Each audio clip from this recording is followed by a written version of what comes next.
విమర్శకులకు ఎంత బాగా దొరుకుతుంది చూసారండి. బైబిల్లో కొన్ని చోట్ల ఆయన నుంచున్నాడని ఒక ఆయన రాస్తే, కూర్చున్నాడని ఒక అతను రాస్తాడు. ఒక చోట ఒకలాగా రాస్తే ఇంకో చోట ఒకలాగా రాయబడింది. ఎందుకు ఇలా రాయబడింది? కొంతమంది అభ్యంతరపడొచ్చేమో, అభ్యంతరపడడానికి రాశాడు రాయించి వచ్చాడు దేవుడు.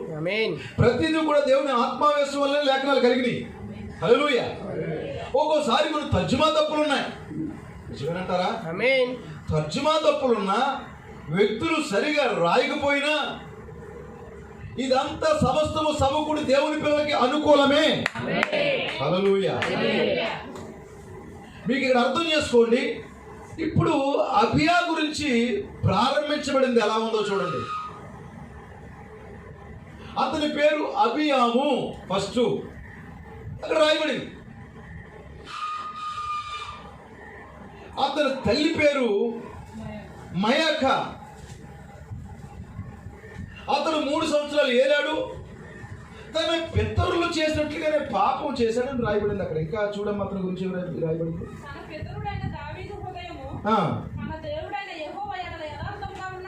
యథార్థముగా ఉన్నట్లు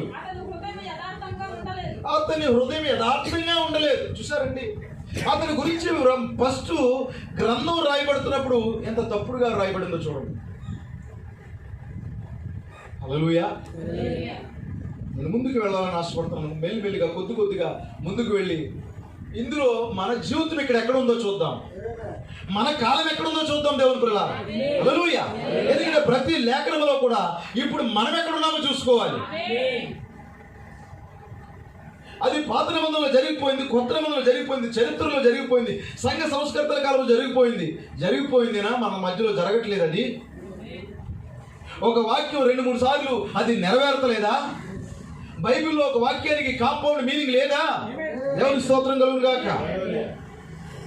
క్రీస్తునందు ప్రియులారా, మనం జాగ్రత్తగా చూద్దాం. ఇప్పుడు ఇక్కడ ఏమన్నాడు? అతని గురించి తప్పుగా రాయబడింది. ప్రారంభంలో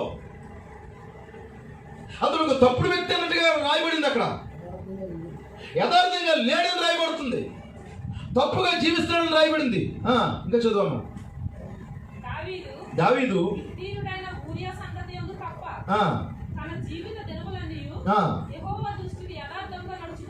నడుచుకొనుచు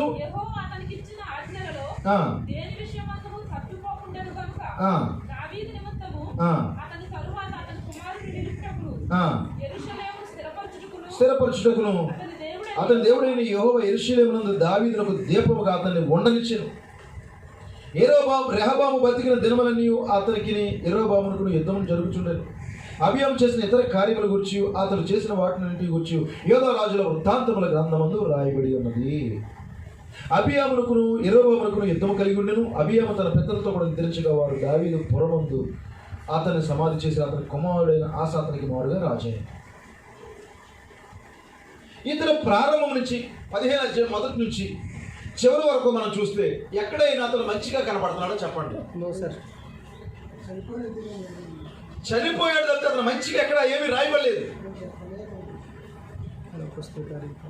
అయితే ఇదే వ్యక్తి గురించి కొన్ని పేజీల తర్వాత చూడండి దేవుని పిల్లలారా. హల్లెలూయా. ఇక్కడ ఎవరితను? అబియాము. కానీ అక్కడెవరు?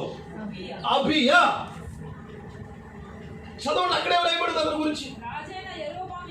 దినవృత్తాంతాలు, మొదటి దినవృత్తాంతాలేనమ్మా, 2వ దినవృత్తాంతాలు 13వ అధ్యాయం మొదటి నుండి. రాజైన యెరోబాము ఏలుబడిలో 18వ సంవత్సరమందు అబియా. ఇక్కడ పేరు మారిపోయింది.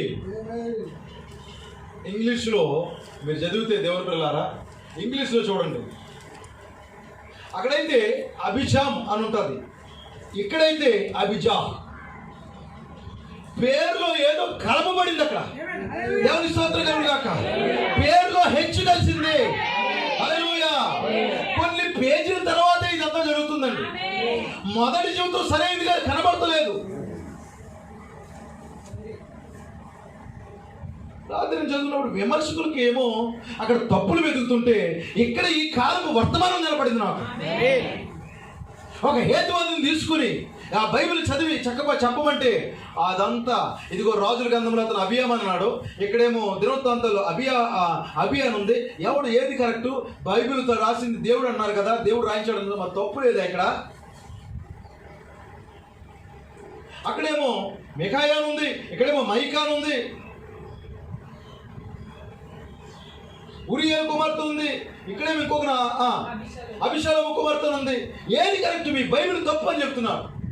నేనైతే దాన్ని మరి వధువుకు అనుకూలంగా తీసుకోవాలనుకున్నాను. దేవుని పిల్లలు, అభియా గురించి తప్పుగానే రాయబడి ఉంది. అతను 3 సంవత్సరాలు మాత్రమే ఏలి, మిగతా సంవత్సరాలన్నీ కూడా దేవునికి విరోధంగా మసిలాడని రాయబడింది. ఆ తర్వాత అతనుకి యుద్ధాలు కలిగినాయి అని ఉన్నది, కానీ యుద్ధంలో ఏం చేశాడనేది మాత్రం రాయలేదు ఈ గ్రంథంలో. ఈరోజు దెయ్యం అదే విమర్శిస్తుంది. ఏమిటంటే నిన్ను తప్పు వ్యక్తిగా చూస్తుంది, నువ్వు ఒక పడిపోయిన వ్యక్తిగా, వెనక్కి జారిన వ్యక్తిగా, ఒక మామూలు సాధారణమైన వ్యక్తిగా, ఎందుకు పనికిరాని వ్యక్తిగా దెయ్యం నిన్ను చూపించాలని చూస్తుంది మొదటి జీవితాన్ని. అయితే దెయ్యానికి తెలియదు నీ కొరకు ఒక గ్రంథం రాయబడింది. హల్లెలూయా. నీ కొరకు మరి ఇంకొక చరిత్ర ఉంది.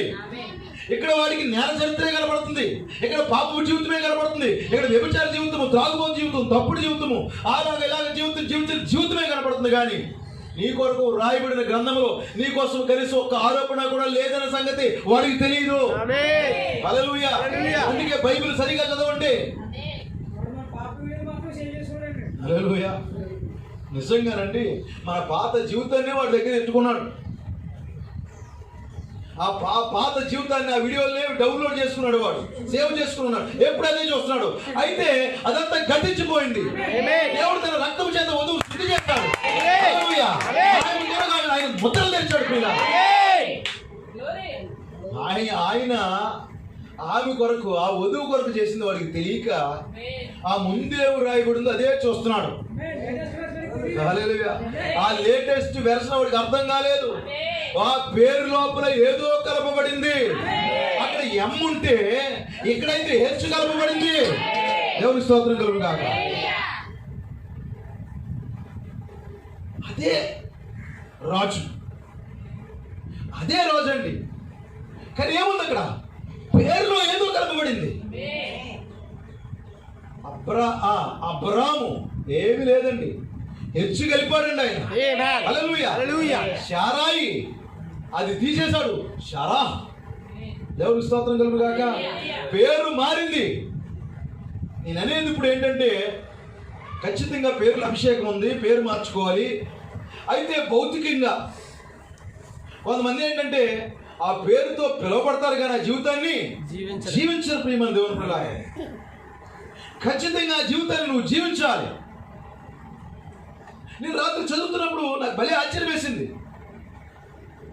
కొంతమంది విమర్శకులకి ఎలాగా దీని సమాధానం చెప్పాలి అసలు నాకు అర్థం అవట్లేదు అని చాలా గతంలో బాధపడేవారు. బైబిల్లో ఇలా కొన్ని తప్పులుగా కనపడుతున్నాయి. ఇక్కడ ఒకలాగుంటే అదే వ్యక్తి గురించి ఇంకొక చోట ఇంకోలాగా ఉంటుంది.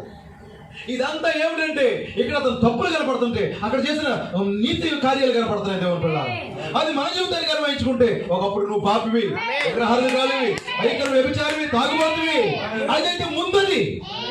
కానీ నీ కొరకు ఒక గ్రంథం రాయబడుతున్నప్పుడు ఆ గ్రంథంలో నీవు ఎంత వెతికినా నీ పాప జీవితం కనపడతలేదు.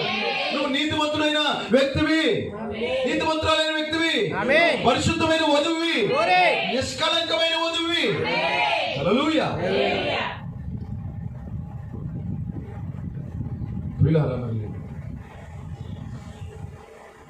దావీదు కుటుంబంలో ఎన్నో వాడితను, దావీదు సంతతిలో వాడితను.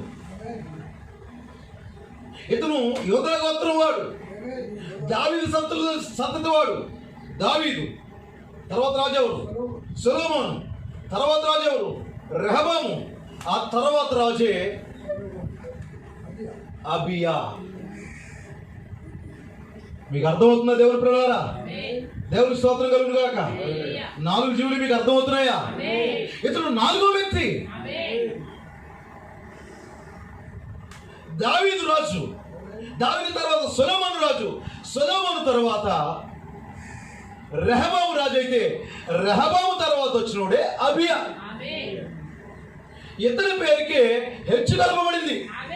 ఇతని జీవితం చూస్తే తప్పుడు జీవితమే, కానీ ఇతను చనిపోయినప్పుడు ఎక్కడ సమాధి వేసి చేశారు? దావీదు పురమందే సమాధి చేయబడ్డాడు. దేవునికి స్తోత్రం కలుగుగాక. హల్లెలూయా. అతని గురించి ప్రారంభంలో తప్పుగా కనబడినప్పటికీ కూడా అతని గురించి తర్వాత అద్భుతంగా రాయబడింది ప్రియులారా. ఇక్కడ మనం చూసినప్పుడు అబియా అంటే సహోదరుల మధ్యలో గొడవలు. నువ్వెవరు? యెరోబాము. నువ్వు అబియావు అయితే దేవుడే నీ తండ్రి. హల్లెలూయా. నువ్వు ఆయన కుమారుడివి, ఆయన కుమార్తెవి. చాలా మంది యెరోబాములు ఉన్నారు. ఎందుకంటే వారికి మాట్లాడితే సమస్య వస్తుంది, మాట్లాడితే గొడవ వస్తుంది, మాట్లాడితే పని వస్తుంది. 10 రోజులు 15 రోజులు సమాధానంగా ఉండలేరు. ఎందుకంటే యెరోబాము ఆత్మ పని చేస్తుంది. జనుల మధ్యలో కొట్లాట. యెరోబాము అంటే అర్థము సంఘములోంచి యెరోబాము ఆత్మ పోవునుగాక. సంఘము లోపలికి ఆ యెహోవా నా తండ్రి అనే ఆత్మ వచ్చునుగాక.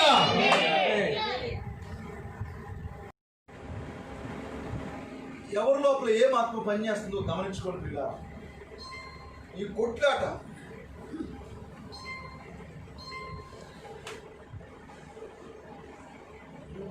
ఈ కొట్లాట అనేది నీ లోపల ఉంటే నీకే మానసిక సంఘర్షణ ఎక్కువైపోతుంటాయి. నీ లోపల పనిచేస్తే యెరోబాము ఆత్మ. ఎందుకంటే అది జనుల మధ్యలో పోరాటం. ఏంటి అది? దేవుని ఆత్మకి నీకు పోరాటం ఉంటుంది. నువ్వు ఎవరితోనూ కొట్లాడేట్టుకోవద్దు, ఎవరితోనూ బయటికి వెళ్ళేదో పెద్దగా అరిసి ఎక్కర్లొద్దు. నీ లోపలే కొట్లాట ఉంటుంది, నీ లోపలే. ఎందుకంటే నువ్వు దేవుని ఆత్మతో పోరాడతావు. నువ్వు దేవుని ఆత్మ, నీ లోపల దేవుని ఆత్మతో పోరాడతావు. ఎందుకంటే మరి మన లోపల 2 కుక్కలు ఉంటాయని చెప్పాడు కదండి ప్రభు గారు. తెల్ల కుక్క, నల్ల కుక్క. పోరాటం జరుగుతూ ఉంటుంది, సంఘర్షణ. నువ్వు దేవుని కార్యాలకు వ్యతిరేకంగా పోరాడుతూ ఉంటావు కొన్నిసార్లు, దేవుని ఆత్మకు వ్యతిరేకంగా పోరాడుతూ ఉంటావు కొన్నిసార్లు. ఎప్పుడైతే నువ్వు దేవుని ఆత్మకు వ్యతిరేకంగా పోరాడావో యెరోబాము వచ్చాడు నీ లోపలికి. ఎందుకంటే మనుషులు చనిపోయారు కానీ ఆత్మలు చనిపోవు. హల్లెలూయా. ఆ ఆత్మలు ఎవరొక లోపల శరీరధారి అవుతాయి. అప్పుడు ఆ వ్యక్తి యెరోబాము లాగాను, ఆ వ్యక్తి అబియా లాగాను, ఆ వ్యక్తి దావీదు లాగాను, ఆ వ్యక్తి సొలొమోను లాగాను. హల్లెలూయా. ఆ వ్యక్తి యేసుక్రీస్తు లాగాను, ఆ యొక్క వ్యక్తి మరి పౌలు లాగాను. ఆత్మలు చనిపోవు. ఏలియా చనిపోయాడు. ఏలియా ఆత్మ ఎలీషా మీదకి వచ్చింది. ఎలీషా ఆత్మ యోహాను మీదకి వచ్చింది. యోహాను ఆత్మ ఈ కలి ప్రవక్త మీదకి వచ్చింది. అదే మరలా 144,000 మరొక ఏలియాను అభిషేకించబోతుంది. ఏంటిది? ఎక్కడికి వెళ్ళిపోలేదండి. కనుక జనుల మధ్యలో కొట్లాట, జనుల మధ్యలో పోరాటం. ఏమిటది? యెరోబాము. నీకు నువ్వే ఊరికే మదన పడిపోతా కొట్టుకున్నావు అనుకో, నీకే దేవుని కార్యాల మీద వ్యతిరేకమైన మనిషి వచ్చేసింది అనుకోండి, అప్పుడు ఏమవుతుంది? యెరోబాము వచ్చాడు. లేదు, యెహోవాయే నా తండ్రి. ఎవరికి? అబియా. అబియానికి అర్థం ఏంటంటే యెహోవాయే నా తండ్రి. ఇంకా కొన్ని 2-3 అర్థాలు ఉన్నాయి. నేను దీన్నే తీసుకున్నాను. దేవుని స్తోత్రం కలుగుగాక. హల్లెలూయా. ఇక్కడ ఏం జరుగుతుంది ఇప్పుడు? యెరోబాము ఏలుబడిలో. ఈ యెరోబాము ఎవడు? ఇతను కూడా ఇశ్రాయేలీయుడే. ఎందుకంటే దావీదు చేసిన పాపాన్ని బట్టి దేవుడు యోధావారిగాను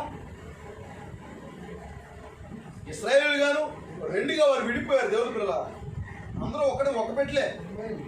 అయితే దావీదు రాజు అయిన తర్వాత దావీదు కుమారుడు సొలొమోను రాజు అయ్యాడు. ఆ సమయంలో ప్రియమైన దేవుని పిల్లారా, ఎఫ్రాయిమీయుడైనటువంటి ఈ యొక్క అతనెవరు? యెరోబాము. అతను ఒక మరి కుటిల యత్నం చేయాలని ప్రయత్నం చేస్తున్నాడు. ప్రియమైన దేవుని పిల్లారా, చాలా మరి ఈ యెరోబాము ఎంత చెడ్డ పేరు మూట కట్టుకున్నాడంటే, ఇతను భయంకరంగా విగ్రహారాధన. ఈ యెరోబాము గురించి చెప్పాలంటే ప్రియమైన దేవుని పిల్లారా, దూడను పూజించారు చూడండి పాత నిబంధనలో. దాన్ని ఒక మాదిరిగా తీసుకున్నాడు అతను. ఎందుకంటే మోషే కొండపై నుంచి రావట్లేదు, తడువు చేస్తాడని చెప్పేసి ఇతను ఏం చేశాడంటే అహరోను దూడం చేయించి అక్కడ వారు ఆరాధన చేయడం విచ్చలవిడిగా విడిచిపెట్టేశాడు కదండి, దిగంబరులుగా విడిచిపెట్టేశాడని బైబిల్లో రాయబడింది. ఇక్కడేం జరిగిందంటే ఇతడు కూడా అలాగే చేశాడండి. అలాగే చేస్తే అతను తరవబడ్డాడు. తర్వాత కాలంలో ఎక్కడ పారిపోయాడు తెలుసండి, అతడు పారిపోయి, ఎందుకంటే అతని గురించి ఎక్కువగా చెప్పడం మరి సమయం లేదు కనుక అతడు ఐగుప్తు పారిపోయి ఐగుప్తుల రాజు దగ్గర ఆశ్రయం తీసుకున్నాడు. అతను దేవుడు తన ప్రజలను ఎక్కడికి తీసుకొచ్చాడు? ఐగుప్తు నుంచి తీసుకొచ్చాడు. ఆ బానిసత్వంలో తీసుకొస్తే ఆ బానిసత్వంలోకి వెళ్ళాడు ఇతను. ఆమేన్. సంగమా జాగ్రత్తగా చూడండి, జాగ్రత్తగా వినండి. దేవుడు నిన్ను ఏ బానిసత్వంలోంచి అయితే బయటికి తీసుకొచ్చాడో తిరిగి అదే బానిసత్వంలో ఆశ్రయం పొందకండి. ఎవరు ఏ స్థితిలోంచి దేవుడు నిన్ను విడిపించాడో ఆ స్థితిలోకి వెళ్ళి దాక్కోవాలని చూడకండి. నువ్వు ఎన్నడైనా దాక్కోవాల్సిందేంటి? సమస్యలు వచ్చినప్పుడు, శోధన వచ్చినప్పుడు ఏం చెప్పాడు? యేసుక్రీస్తుని మరి ఆ దెయ్యం శోధిస్తున్నప్పుడు ఆయన ఎక్కడ దాక్కున్నాడంట? ఆ వాక్యం వెనకాల దాక్కున్నాడు. ఇప్పుడు ఎన్నడైనా నువ్వు దాగునే స్థలం ఏది? నువ్వు బాగా మనశ్శాంతి లేదు, బాగా ఇబ్బంది అవుతుంది, అప్పుడు ఏదో వీడియో పెట్టుకుని చూస్తావు అదా? మనసంతా బాగలేదు, చిచ్చి నేను ప్రార్థన చేయలేకపోతున్నాను. అప్పుడు ఏంటి? నువ్వు ఏదైతే విడిచిపెట్టావో అక్కడికి వెళ్ళిపోయి దాని దగ్గర ఆశ్రయం పొందుతావా? నీకు ఏదైనా కష్టం వచ్చింది, ఏదైనా ఇబ్బంది వచ్చింది, ఏదైనా సమస్య వచ్చింది, వెంటనే నువ్వేం చేయాలి? అతడు నిజమైన వ్యక్తి అయితే అతడు అక్కడే ఆశ్రయం పొందాలి. పొరపాటు చేశారని ఒప్పుకోవాలి. ఐగుప్తు వెళ్తున్నాడు అంటే ఏ స్థితి అయితే విడిచిపెట్టారో, దేవుడు ఏ స్థితి నుంచి అయితే బయటికి తీసుకొచ్చాడో ఆ స్థితిలోనే ఆశ్రయం పొందడానికి. ఇది కొన్నిసార్లు నీకు జరగొచ్చు ప్రియమైన దేవుని బిడ్డ. దయచేసి ఎవరు కూడా ఆ స్థితిలోకి వెళ్ళొద్దు. మీరు ఎవరు కూడా ఐగుప్తులోకి వెళ్ళొద్దు. ఏ కష్టం వచ్చినా, ఏ శ్రమ వచ్చినా, ఏ ఇబ్బంది వచ్చినా వాటి వెనకాల దాక్కోండి. అతడు తర్వాత మళ్ళీ వచ్చాడు, ఐగుప్తు నుంచి మళ్ళీ వచ్చాడు. మళ్ళీ వచ్చిన తర్వాత ఏం జరిగిందంటే అక్కడ పరిపాలన విధానం అంతా చూసిన తర్వాత ఇతడు జనుల కొరకు పోరాటం చేసినట్టుగా నటించాడు. జనుల కొరకు పోరాటం చేస్తున్నట్టుగా నటిస్తే ఆ జనులు ఏం చేశారంటే ఇతడే మాకు రాజు కావాలన్నారు. సడన్ గా రాజు అయిపోయాడు. ఈ వ్యక్తి సడన్ గా రాజు అయిపోయేసరికి ఇప్పుడు పోరాటము జరుగుతుంది దేవుని పిల్లలు. అయితే ఇతడు ఒక విషయం మానలేదండి. ఏంటంటే దూడం చేసినప్పటికి కూడా, విగ్రహారాధన జరుగుతున్నప్పుడు కూడా యెహోవాయే మన దేవుడు అని మాత్రం మానట్లేదండి. ఎవరు? నిరూపం. ఇది ఖచ్చితంగా క్యాథలిక్ సరిపోతుంది. దేవుని స్తోత్రం. వారి దేవుడు ఎవరు? దేవుడు ఎవరు? యేసుక్రీస్తే. కానీ ఆరాధన అంతా కూడా ఎవరు చేస్తారు? ఆరాధన ఏమో వేరుగా వెళ్ళిపోతాయి, పూజలు జరుగుతూ ఉంటాయి, అన్ని మామూలే. కానీ దేవుడి పేరు చెప్పినప్పటికి యేసుక్రీస్తు దేవుడు. ఈ యెరోబాము స్పిరిట్ కరెక్ట్ గా కనబడుతుంది అక్కడ. ప్రతి చోట కూడా ఐగుప్తు ఉంది, బబులోను ఉంది, అక్కడ ఊరు కూడా ఉంది. అతను ఐగుప్తుకి వెళ్ళాడా? వెళ్ళాడు. అక్కడ వల్ల బబులోను ఆత్మ కనబడుతుందా? రోమన్ స్పిరిట్ కనబడుతుందా లేదా? రోమన్ ఆత్మ ఉంది అక్కడ. ఎందుకంటే అతను విగ్రహార్థం చేసి కూడా అంటాడు యెహోవా మన దేవుడు, మనం యెహోవాని నమ్ముతున్నాం, మనమే తప్పు చేస్తున్నాం. ఈరోజు చాలా శాఖలు, చాలా మంది వ్యక్తులు వారు చేసేది తప్పుడు పనులైనప్పటికీ కూడా వారు దేవుడు ఎవరని చెప్పుకున్నారు? యేసుక్రీస్తు దేవుడు అంటున్నారు. ఏంటది? యెరోబాము ఆత్మ కాదా? WCC కాదది. ఈరోజు ఖచ్చితంగా క్రీస్తు ప్రియమందు మీరు గమనించండి, ఎలాగూ ఈ వాక్యాలు మరి పాత నిబంధనలోవి ఈ కాలంలో కూడా ఎలా కొనసాగుతున్నాయో చూడండి ప్రియులారా. నిజంగా మరి అతను యెరోబాము ఏలుబడి దినములో యెరోబాము ఏలుతున్నప్పుడే ఆ 18వ సంవత్సరాలు లేచాడు అంటాడు. దావీదు చనిపోయాడు, సొలొమోను చనిపోయాడు. ఆ తర్వాత ఎవరు చనిపోయారు? రెహబాము చనిపోయాడు. 4వ వ్యక్తిగా వచ్చాడు ఇప్పుడు ఈ అబియా, పేరులో హెచ్చు కలపబడిన వాడు. ఆమేన్. 4వ అభిషేకం హెచ్చు ఉందా లేదా? ఆమేన్. దేవుని స్తోత్రం కలుగును. పరిశుద్ధాత్మ ఇంకా మరి హెచ్చు గురించి అనేక విషయాలు మనం తీసుకొచ్చి ఎలోహిం ఏముంది? హెచ్చు ఉంది. అబ్రహాములో ఏముంది? హెచ్చు ఉంది. బ్రహ్మాములో ఏముంది? హెచ్చు ఉంది. దేవుని పిల్లల ఇప్పుడు అబియాహలో ఏముంది? హెచ్చు ఉన్నది. అతను ఎన్నో వాడు? 4వ వాడు. ఇప్పుడు ఎన్నో మరి ఇది ఏ కాలం? ఇది పరశురాజు కాలం. 4వ జీవి. హల్లెలూయా. ఈ 4వ జీవి మరి ఎవరు అతను 4వ జీవి? విలియం బ్రహ్మం. దేవుని స్తోత్రం. ఆమేన్. విలియం బ్రహ్మం కాలంలో, ఎందుకంటే బ్రహ్మంకే మళ్ళా హెచ్చుతో వచ్చాడు. దేవుని స్తోత్రం. 4 ఏళ్ళు. అయితే చూడండి ప్రియమైన దేవుని పిల్లారా, ఇక్కడ మనం చూస్తే చదువుదాం. ఇప్పుడు చదవండి. దినవృత్తాంతాలు చదవండి. రాజైన ఏలుబడి యెరొబెయాము ఏలుబడి దినములలో 18వ సంవత్సరం మందు దేవుని స్తోత్రం కలుగును గాక. ఎందుకంటే 2 పోరాటం జరుగుతున్నాయండి. యూదులకి ఇశ్రాయేలుకి, అంటే ఇద్దరు ఒకే దేవుని పిల్లలు అయినప్పుడు కూడా 2 గ్రూపులు అయిపోయినాయి. ఎందుకంటే నామకార్థ క్రైస్తవులు, నిజ క్రైస్తవులు అన్నట్టుగా ఉంది అక్కడ. ప్రతి కాలంలో అలా ఉంటుందంటారా?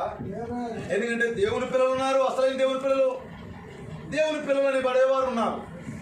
అబ్రాహాము యొక్క రాజ సంతానం ఉంది. అబ్రాహాము యొక్క సహజాతీతమైన రాజ సంతానం కూడా ఉంది. దేవుని పిల్లలు ఇస్సాకు ఉన్నాడు, ఇస్మాయిల్ ఉన్నాడు.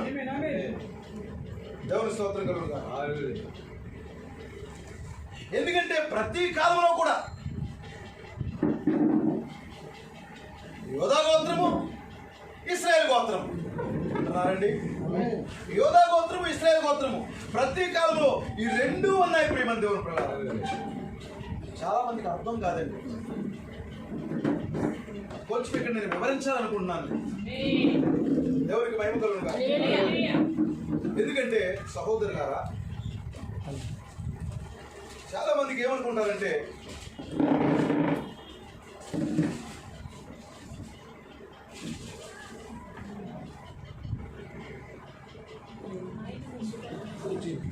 ఈ ఇద్దరు ఎలా విడిపోయారు చూసారండి? యోధా గోత్రము, ఇశ్రాయేల్ గోత్రము. యోధా గోత్రము దావీదుతో చక్కగా అంటే ఆ రాజరికంతో స్టార్ట్ అయింది. యోధా గోత్రము రాజైన దావీదు, సొలొమోను, యెరొబెయాము, క్షమించండి, రెహబాము, అబియా, వాళ్ళకి రాజులు ఉన్నారండి. అయితే ఇక్కడ ఏం చెప్తున్నానంటే ఒకే దేవునిట్లో 2 రకాల ప్రజలు ఎలా ఉన్నారు చూసారండి? ఈ రోజు కూడా డిఫరెంట్ మనకు అర్థం కావాలి. సంఘానికి వెళ్ళిపోతున్నారు చాలా మంది. ఎందుకంటే అది పెద్ద గుడి అయితే చాలు, జనం ఎక్కువ వచ్చి కొంచెం అక్కడ పరిస్థితులన్నీ బాగుండేసరికి ఇదేదో ఇక్కడ దేవుడు ఉన్నాడు అనుకుని ఒక భ్రమలో బ్రతుకుతున్నారు. ప్రియమైన దేవుని పిల్లలారా, నేను చెప్తున్నాను, అనేక స్థలాల్లో దేవుడు లేడు. దేవుడు ఉన్నాడని ఎలాగ అర్థమవుతుందండి? చెప్పండి. దేవుడు ఉన్నాడని ఎలాగ అర్థమవుతుంది చెప్పండి? అయ్యగారు సాయం చేసినప్పుడా? పాస్టర్ గారు హెల్ప్ చేస్తే దేవుడు ఉన్నట్టు అక్కడ? పాస్టర్ గారు తెల్ల బట్టలు వేసుకుంటే దేవుడు ఉన్నట్ట? జనాలు బాగా వస్తే దేవుడు ఉన్నట్ట? పోనీ బొత్తిగా రాకపోతే దేవుడు ఉన్నట్ట? దేవుడు ఉన్నదానికి రుజువేంటి? రుజువు అంటారండి పాస్టర్ గారు, ఏం చెప్పంటారా? అక్కడికి వెళ్ళగానే ఏటో కానీ రోమాలు ఎక్కబడి చూసినట్టుంటే వెళ్ళగానే నాకు దర్శనం వచ్చేస్తుందండి. వెళ్ళగానే కళ దర్శనం వచ్చేస్తుంది. నిద్రపోతున్నాం వెళ్ళి అక్కడైతే. నిజంగా అయ్యగారు అంటే అయ్యగారు కాదండి, మీకు ఏం చెప్పమంటారు, ఎలా వివరించమంటారు? అక్కడ దేవుడు ఉన్నాడండి. నీకు దేవుడు ఉన్నాడని కనబడే అయ్యగారిని బట్టి, అమ్మగారిని బట్టి ఒక సంఘంలో ప్రతి వారం భోజనాలు పెడతారు అందరికి. అక్కడ ప్రతి వారం భోజనాలు పెడతాడు కాబట్టి దేవుడు ఉన్నట్ట? ఇవేమీ కాదండి, దేవుడు ఉన్నాడని రుజువు. అయ్యగారు నిజంగానండి ఆయన వాక్యం చెప్తుంటే ఏడుపు వచ్చేస్తుందండి. అయ్యగారు కూర్చేది చెప్తారండి, అమ్మగారు కూర్చేది చెప్తారు. అమ్మగారు మాటలకండి మా ఆవిడ మారిపోతున్నారు. గుండెలు పిండేసి మాట్లాడు. గుండెలు పిండేసి మాట్లాడు. బైబిల్ చదవక, వాక్యం గురించి తెలియక, ఏ సంఘములో అయితే స్త్రీ బోధించిందో ఆ సంఘానికి వెళ్ళేవారు నశించిపోతారు. దేవుని స్తోత్రం. హల్లెలూయా. ఏ పాస్టరమ్మ బైబిల్ పట్టుకుని బోధించకూడదు. ఆవిడ తప్పు లేదు. ఆవిడ పురుషుల మీద చేతులెత్తి ప్రార్థన చేస్తే ఆ పురుషుడు నశించిపోతాడు ఖచ్చితంగా. దెయ్యం అది. బైబిల్ చెప్తున్నాను నేను. కొన్ని చోట్ల ఎంత నిశ్శబ్దం ఉంటుందంటే, అయ్యగారు అక్కడికి ఎందుకు వెళ్తానో తెలుసండి, అక్కడ ఎంత నిశ్శబ్దం ఉంటుందండి. అందరూ చచ్చిపోయినట్టు ఉంటారు, ఎవ్వరూ మాట్లాడరు. అందరూ సంఘానికి వెళ్తున్నాను. దేవుడు ఉన్నాడండి మామయ్య, మీకు తెలదండి. నేను ఎలా వెళ్ళానండి అనుకున్నానండి, అయిపోయిందండి పని. దేవుడు ఉన్నాడండి. తిరుపతి వెళ్తున్నా, జరుగుతున్నాయి మరి. తప్పు కాదు, ఎందుకంటే వాళ్ళు జరుగుతున్నాయి. ఇక చూడండి ప్రియమైన దేవుని ప్రకారం, మొన్న తిరుమలలో ఒక ఇన్సిడెంట్ జరిగింది. చెప్పారు పేపర్లో, నేను చదివాను. ఎప్పటి నుంచో మోగవాడంటండి, అక్కడ వెళ్ళగానే మాట్లాడేశాడంట.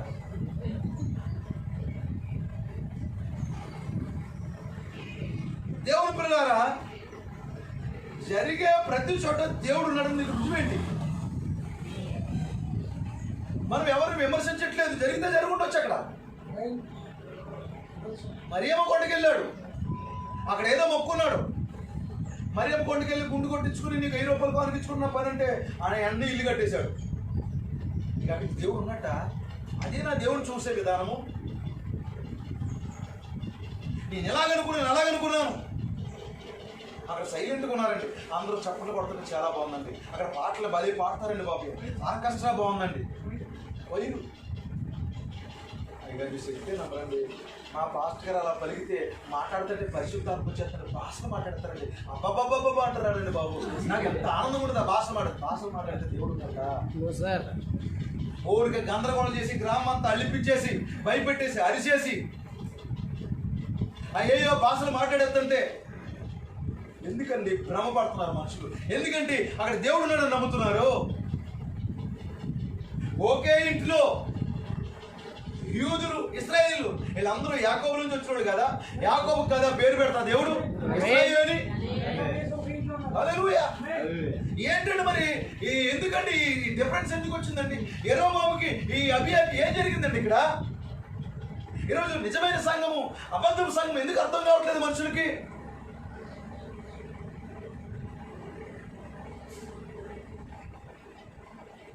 అయ్యగారు ముట్టుకున్నారండి, స్వస్థత వచ్చేసింది. స్వస్థత దేవుడు ఉన్నట్ట. మరి రుజువేంటి పాస్టర్ గారు? దేవుడు ఉన్నట్టు రుజువేంటి? స్వస్థత తప్పని చెప్తున్నాను నేను? పరిశుద్ధాత్మ తప్పని చెప్తున్నానా? కాదండి, పరిశుద్ధాత్మ ఉంది, స్వస్థతలు ఉన్నాయి, అద్భుతాలు ఉన్నాయి, పాటలు ఉన్నాయి, అన్ని బాగున్నాయి. అయితే అక్కడ దేవుని వాక్యం ఉండాలి. హల్లెలూయా. దేవుని వాక్యం అన్నారు కదా బాబు, ఇంకా ఏదో అనుకున్నాను. నిజంగా దేవుని వాక్యమే, మా పాస్టర్ గారు వాక్యమే బోధింటారు. వాక్యం బోధిస్తున్నారు. మరి ఈ గడియ ప్రత్యక్షత ఏది? బైబిల్లో నావు వాడు కట్టాడు లేదా? బైబిల్ ఉందా లేదా? మరి ఇప్పుడు వాడు ఎందుకు కడతలేదు పాస్టర్లో? అది కాలానికి సంబంధించిందా? ఎర్ర సముద్రం దాటారని ఉందా లేదా? ఎర్ర సముద్రం దాటారు, సముద్రం దాటారు. బైబిల్లోనే రాయబడ్డాయి అన్ని కూడా. బైబిల్ బోధిస్తున్నారు కాబట్టి దేవుడు ఉన్నాడు కాదు, దెయ్యము కూడా బైబిల్ బోధిస్తుంది. హల్లెలూయా. ఇంకా బాగా మీకు అర్థం చేసుకోవాలి, అది దేవుడు ఏర్పాటు చేసుకున్న వ్యక్తులు కాదు. దేవుడు నిన్ను ఎన్నుకుంటే ఏది కరెక్ట్, ఏది తప్పు అనేది నీకు ఖచ్చితంగా అర్థమవుతుంది. ఎలాగనండి ఆ పాస్టర్ గారు ఏమన్నారంటే, ఇదిగో సహోదరుడు నీకేమొచ్చు, డ్రమ్ములు వచ్చా, డ్రమ్ము నేర్చుకో అన్నాడు. నాకు డ్రమ్ము, మా పాస్టర్ గారు నేను డ్రమ్ము కొట్టమంటాడండి ఏమనుకున్నాడు. అక్కడ నేను వెళ్ళే ప్రార్థన చేయాలండి. నాకు ఏం మారుమనసు లేకపోయినా నాకు అక్కడ ప్రార్థన ఇచ్చేస్తాను దేవుడు. పాస్టర్ గారు నీకు ప్రార్థిస్తే దేవుడిని అక్కడ ఉన్నట్ట. నేను ఎలాగానో పాట ఇచ్చేస్తాను పాస్టర్ గారు. హల్లెలూయా. ఓ పాట ఇవ్వగానే దేవుడు నీకు తోడుగా ఉన్నట్ట.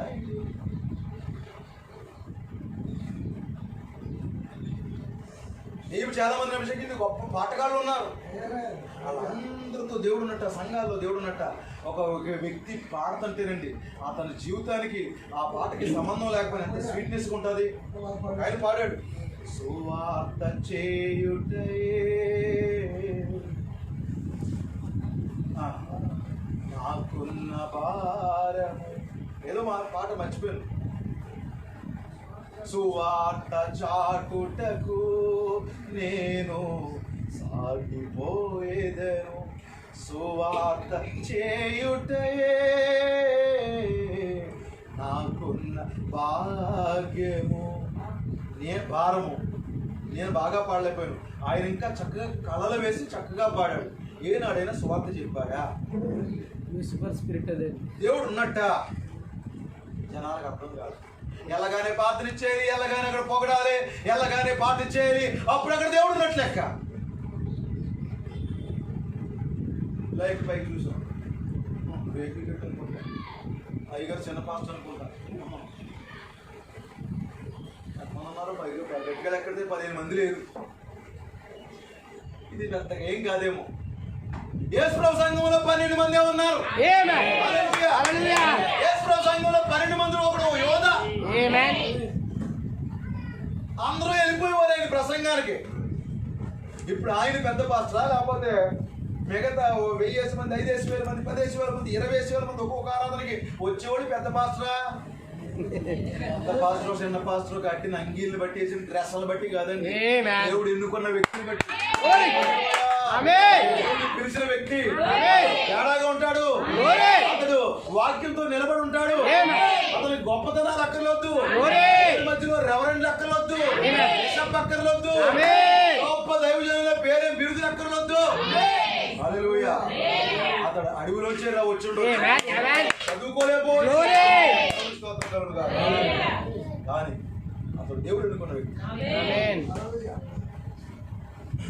సబ్జెక్ట్స్ దాటి వెళ్ళాను మీరు అనుకోండి. యెరోబాము కాలంలో, అతను ఏలుబడి కాలంలో 18వ ఏట ఇప్పుడు అబియా రాజు అయ్యాడండి. చదవండి. యోధా వారి మీద ఏలన ఆరంభించను. అతడు ఎన్ని సంవత్సరాలు వెళ్ళాడండి? 3 సంవత్సరాలు లేడు. ఎక్కువ అక్కడ వదిలేండి. దేవుని మనం ప్రతిదాన్ని మన కాలంతో పోల్చుకొచ్చారా? ఎన్ని సంవత్సరాలు వెళ్ళాడు? 3 సంవత్సరాలు వెళ్ళాడు. దేవుని స్తోత్రం కలుగును గాక.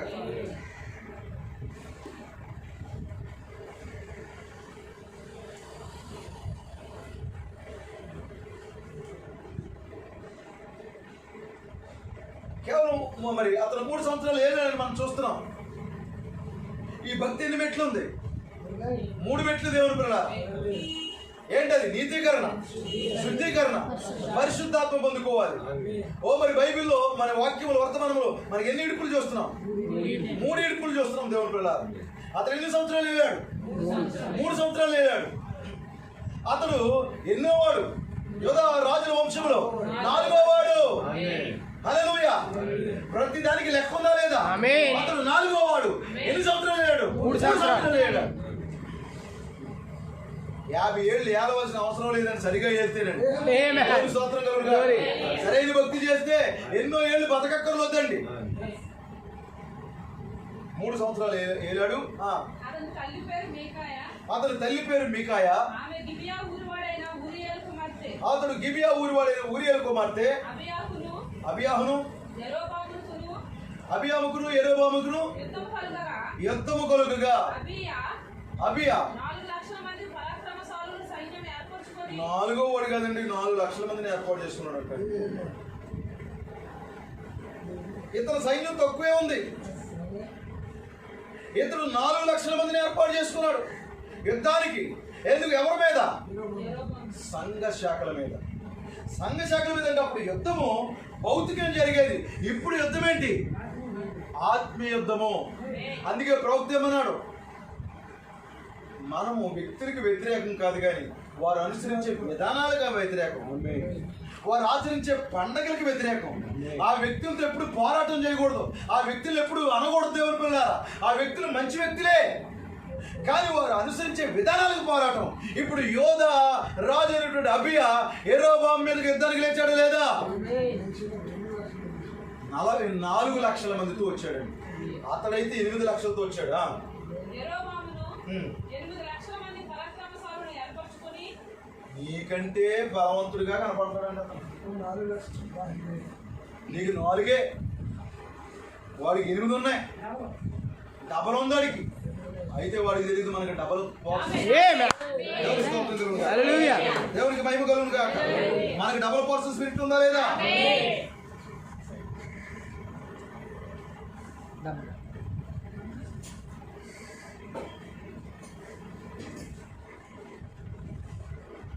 వాడికంటే ఎక్కువ సైన్యం మనకు ఉందా లేదా? వాడికంటే ఎక్కువ బలం ఉందా లేదా? హల్లెలూయా. కంటికి కనిపించిన సైన్యమేదో ఆయన వధువుకి రక్షణగా ఉంది. సమూహం అండి. చదవండి. అతనికి ఎదురుగా వారిని యుద్ధమునకు వ్యూహపరిచెను. అతనికి ఎదురుగా వారిని యుద్ధమునకు వ్యూహపరిచెను. అప్పుడు అబియా ఎఫ్రాయిము మన్యమందుండు శమరాయిము కొండ మీద నిలిచి ప్రకటించినదేమనగా యెరోబామా ఇశ్రాయేలు వారులారా మీరందరూ నాకు చెవియొగ్గుడి. ఇతడు ఏదో ప్రకటన చేస్తున్నాడు. హల్లెలూయా.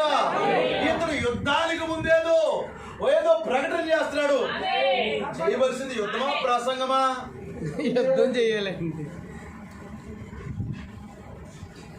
దానికి ముందు ప్రసంగించాడా లేదా?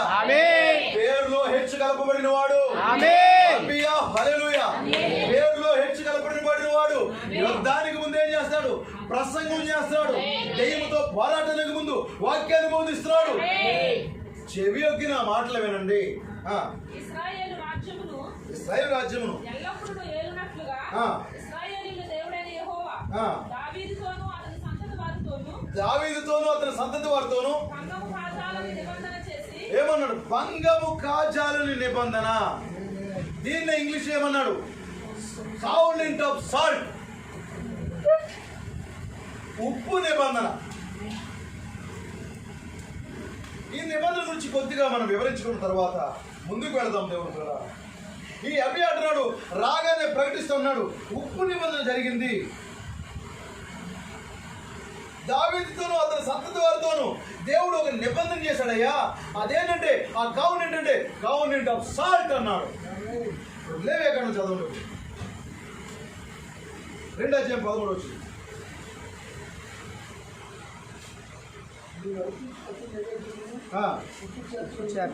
నీవు అర్పించే ప్రతి నైవేద్యం ఉప్పు చేర్చమన్నాడు. నీ దేవుని నిబంధన యొక్క ఉప్పు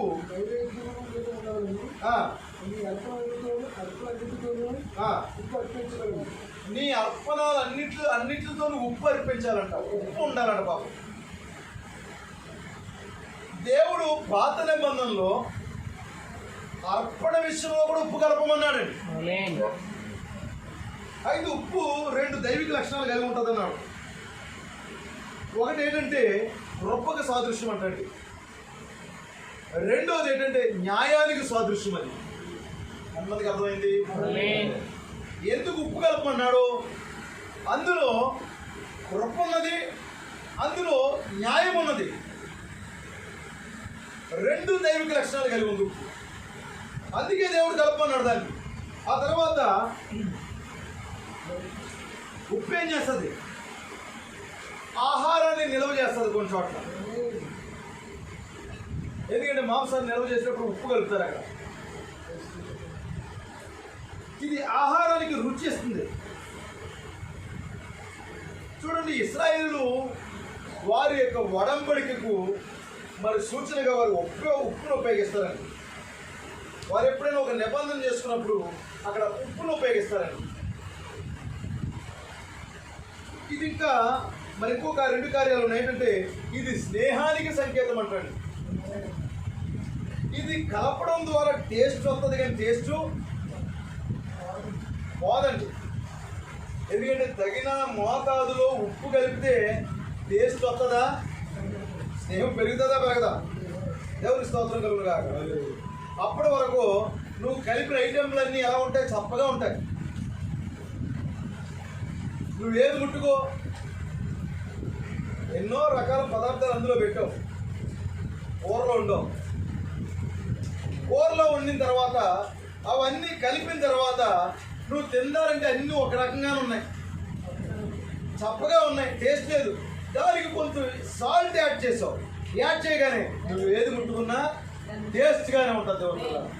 ఆఖరి నువ్వు కారంగా ఉన్న పచ్చిమిర్చి ముట్టుకున్నా టేస్ట్గానే ఉంటుంది. అది నువ్వు ఏది కలుపుకున్నావు అదంతా చక్కగా ఉప్పు పట్టిన తర్వాత అవన్నీ ఐక్యమవుతున్నాయి దేవుని ప్రకారం. అది స్నేహానికి సంకేతం. అది ఇంకోటండి, సంరక్షణకారి, అది కాపాడేదానికి సూచనగా ఉంది దేవుని ప్రకారం. ఇంకా మనం కొన్ని విషయాలు చూసినప్పుడు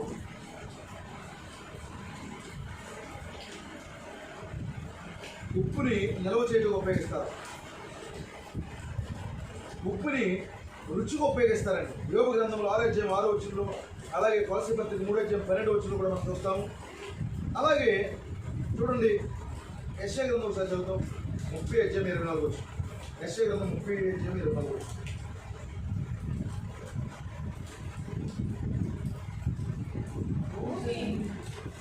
భూమి చేర్చుంచే ఎద్దులను, ఏటగాడిదలను చేటతోనూ చెల్లెడతోనూ చెరిగి చల్లించి ఉప్పుతో కలిసిన మేత తిని. ఉప్పుతో కలిసిన దేవుని స్తోత్రం కలుగుతుంది. అర్థమైంది కదండి? అంటే మళ్ళీ ప్రతిదాన్ని వివరించాలా? ఆ టేస్ట్ కోసం వేస్తారండి ఆ వాటికి. ఎందుకంటే అది వేసినప్పుడు టేస్ట్ కొరకే మాత్రమే కాదండి, శక్తిని కూడా ఇస్తుంది. మన బాడీలో ఈ ఉప్పు మొత్తం వాడకుండా ఉంటే కుదురుతుంది అంటారా? మన బాడీకి కొన్నిసార్లు చప్పగా తింటాం, అది తగినంత ఎక్కువైనా ప్రమాదమే. అది చక్కగా దాని యొక్క పాళ్ళు కరెక్ట్గా కలిపినప్పుడు అది ఎలా ఉంటుందంటే అది శక్తిని ఇస్తారు. ఎజ్రా గ్రంథం చూడండి, ఎజ్రా 4:14.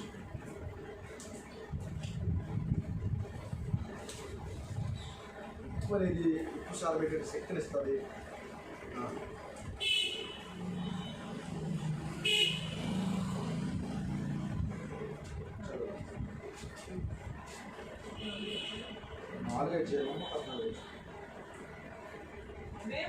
మేము రాజు యొక్క ఉప్పు తిన్నవారు అంటే ఏంటి? నమ్మకంతో విశ్వాసం. నీ ఉప్పు తిన్నాను లేదా పలానా ఉప్పు తిన్నాడు అంటే ఉప్పు తింటాం ఏంటి? వీళ్ళు ఉప్పు తింటామా మనం? అక్కడ ఆ సాల్ట్ తింటామా మనం? అది దేనికి సాదృశ్యం అంటే దేవుని పిల్లారా, అది నమ్మకత్వానికి సూచన. మార్కు సువార్త చదవండి. మార్కు సువార్త 9:50.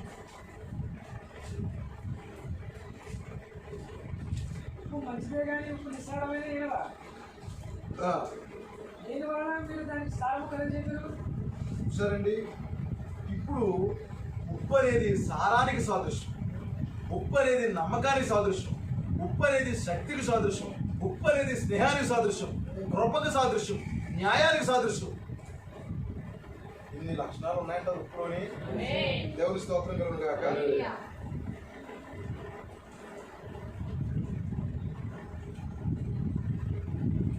ఎందుకంటే మంచి సంభాషణ కొరకు ఉప్పుని ఒక అలంకార రూపంగా తీసుకుంటాం. నిజమా కాదంటారా?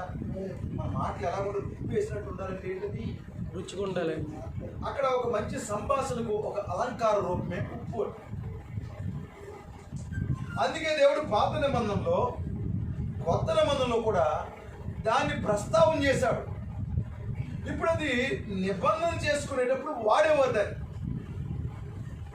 దాన్ని ఏమనివ్వరంటే ఉప్పు నిబంధన. ఉప్పుతో అక్కడ నిబంధన చేస్తే దేవుని పిల్లలారా అది రద్దు కాజాలదు. ఇప్పుడు ఉప్పు నిబంధన అంటే సాల్ట్ కావునంటే అర్థం ఏంటంటే రద్దు కాజాలని నిబంధన. అదే అభియా మాట్లాడుతున్నాడు. అభి ఏమన్నాడు చదవండి అక్కడ.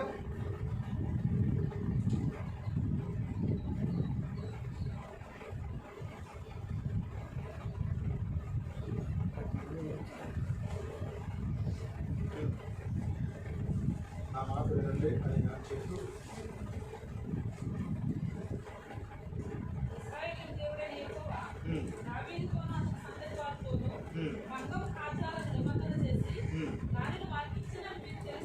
భంగము కాజాలని నిబంధన అంటే ఏంటి? ఉప్పు నిబంధన. ఇక్కడ అతను ఒక ప్రమాణము గురించి మాట్లాడుతున్నాడు. దేవుని పిల్లలు, మీకు అర్థమవుతుందండి? అతను దేని గురించి మాట్లాడుతున్నాడు? ప్రమాణము గురించి. ఏంటది? భంగము కాజాలని ప్రమాణము. చూడండి, మరి ఉప్పుని ఎందుకు వాడేవారంటే కొన్నిసార్లు పట్టణాన్ని నాశనం చేయాలన్న ఉప్పుని వాడేవారు.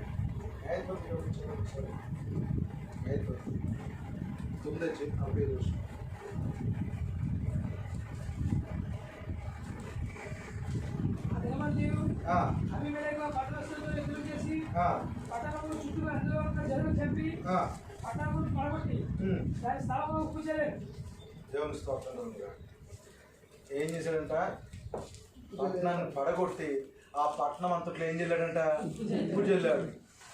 ఇది సారవంతంగా ఉన్నది, ఇది స్నేహంగా ఉన్నది, ఇది చాలా చక్కటి గుణలక్షణాలు కలిగి ఉంది.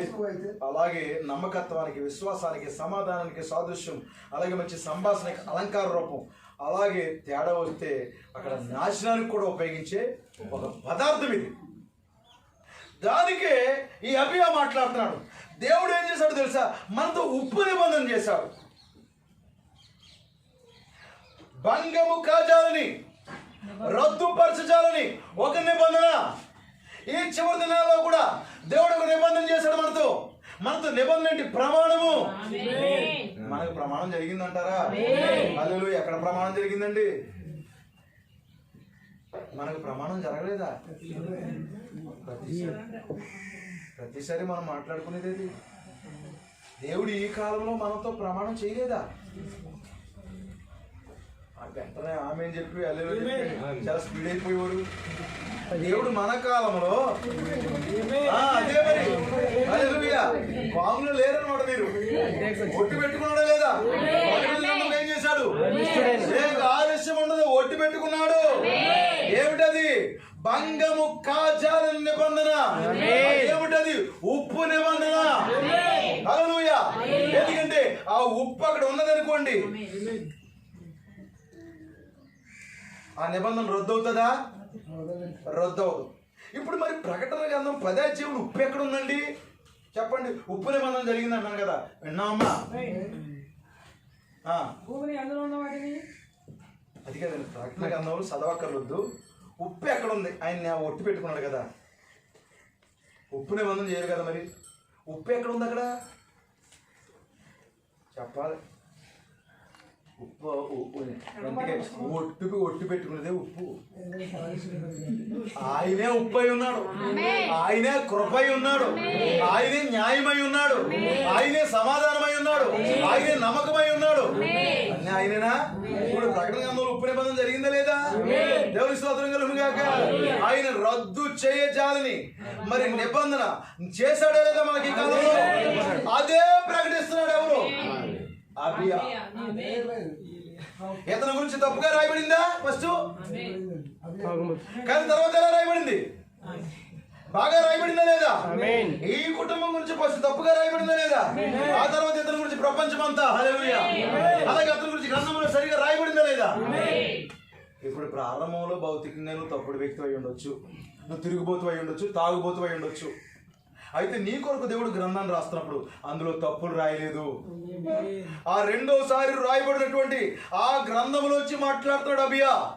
ఏమన్నాడంటే, ఒక ఉప్పు నిబంధన జరిగింది యూదులారా, ఇశ్రాయేలులారా, మీకు చెప్తున్నాను చూడండి, ఒక నిబంధన జరిగింది.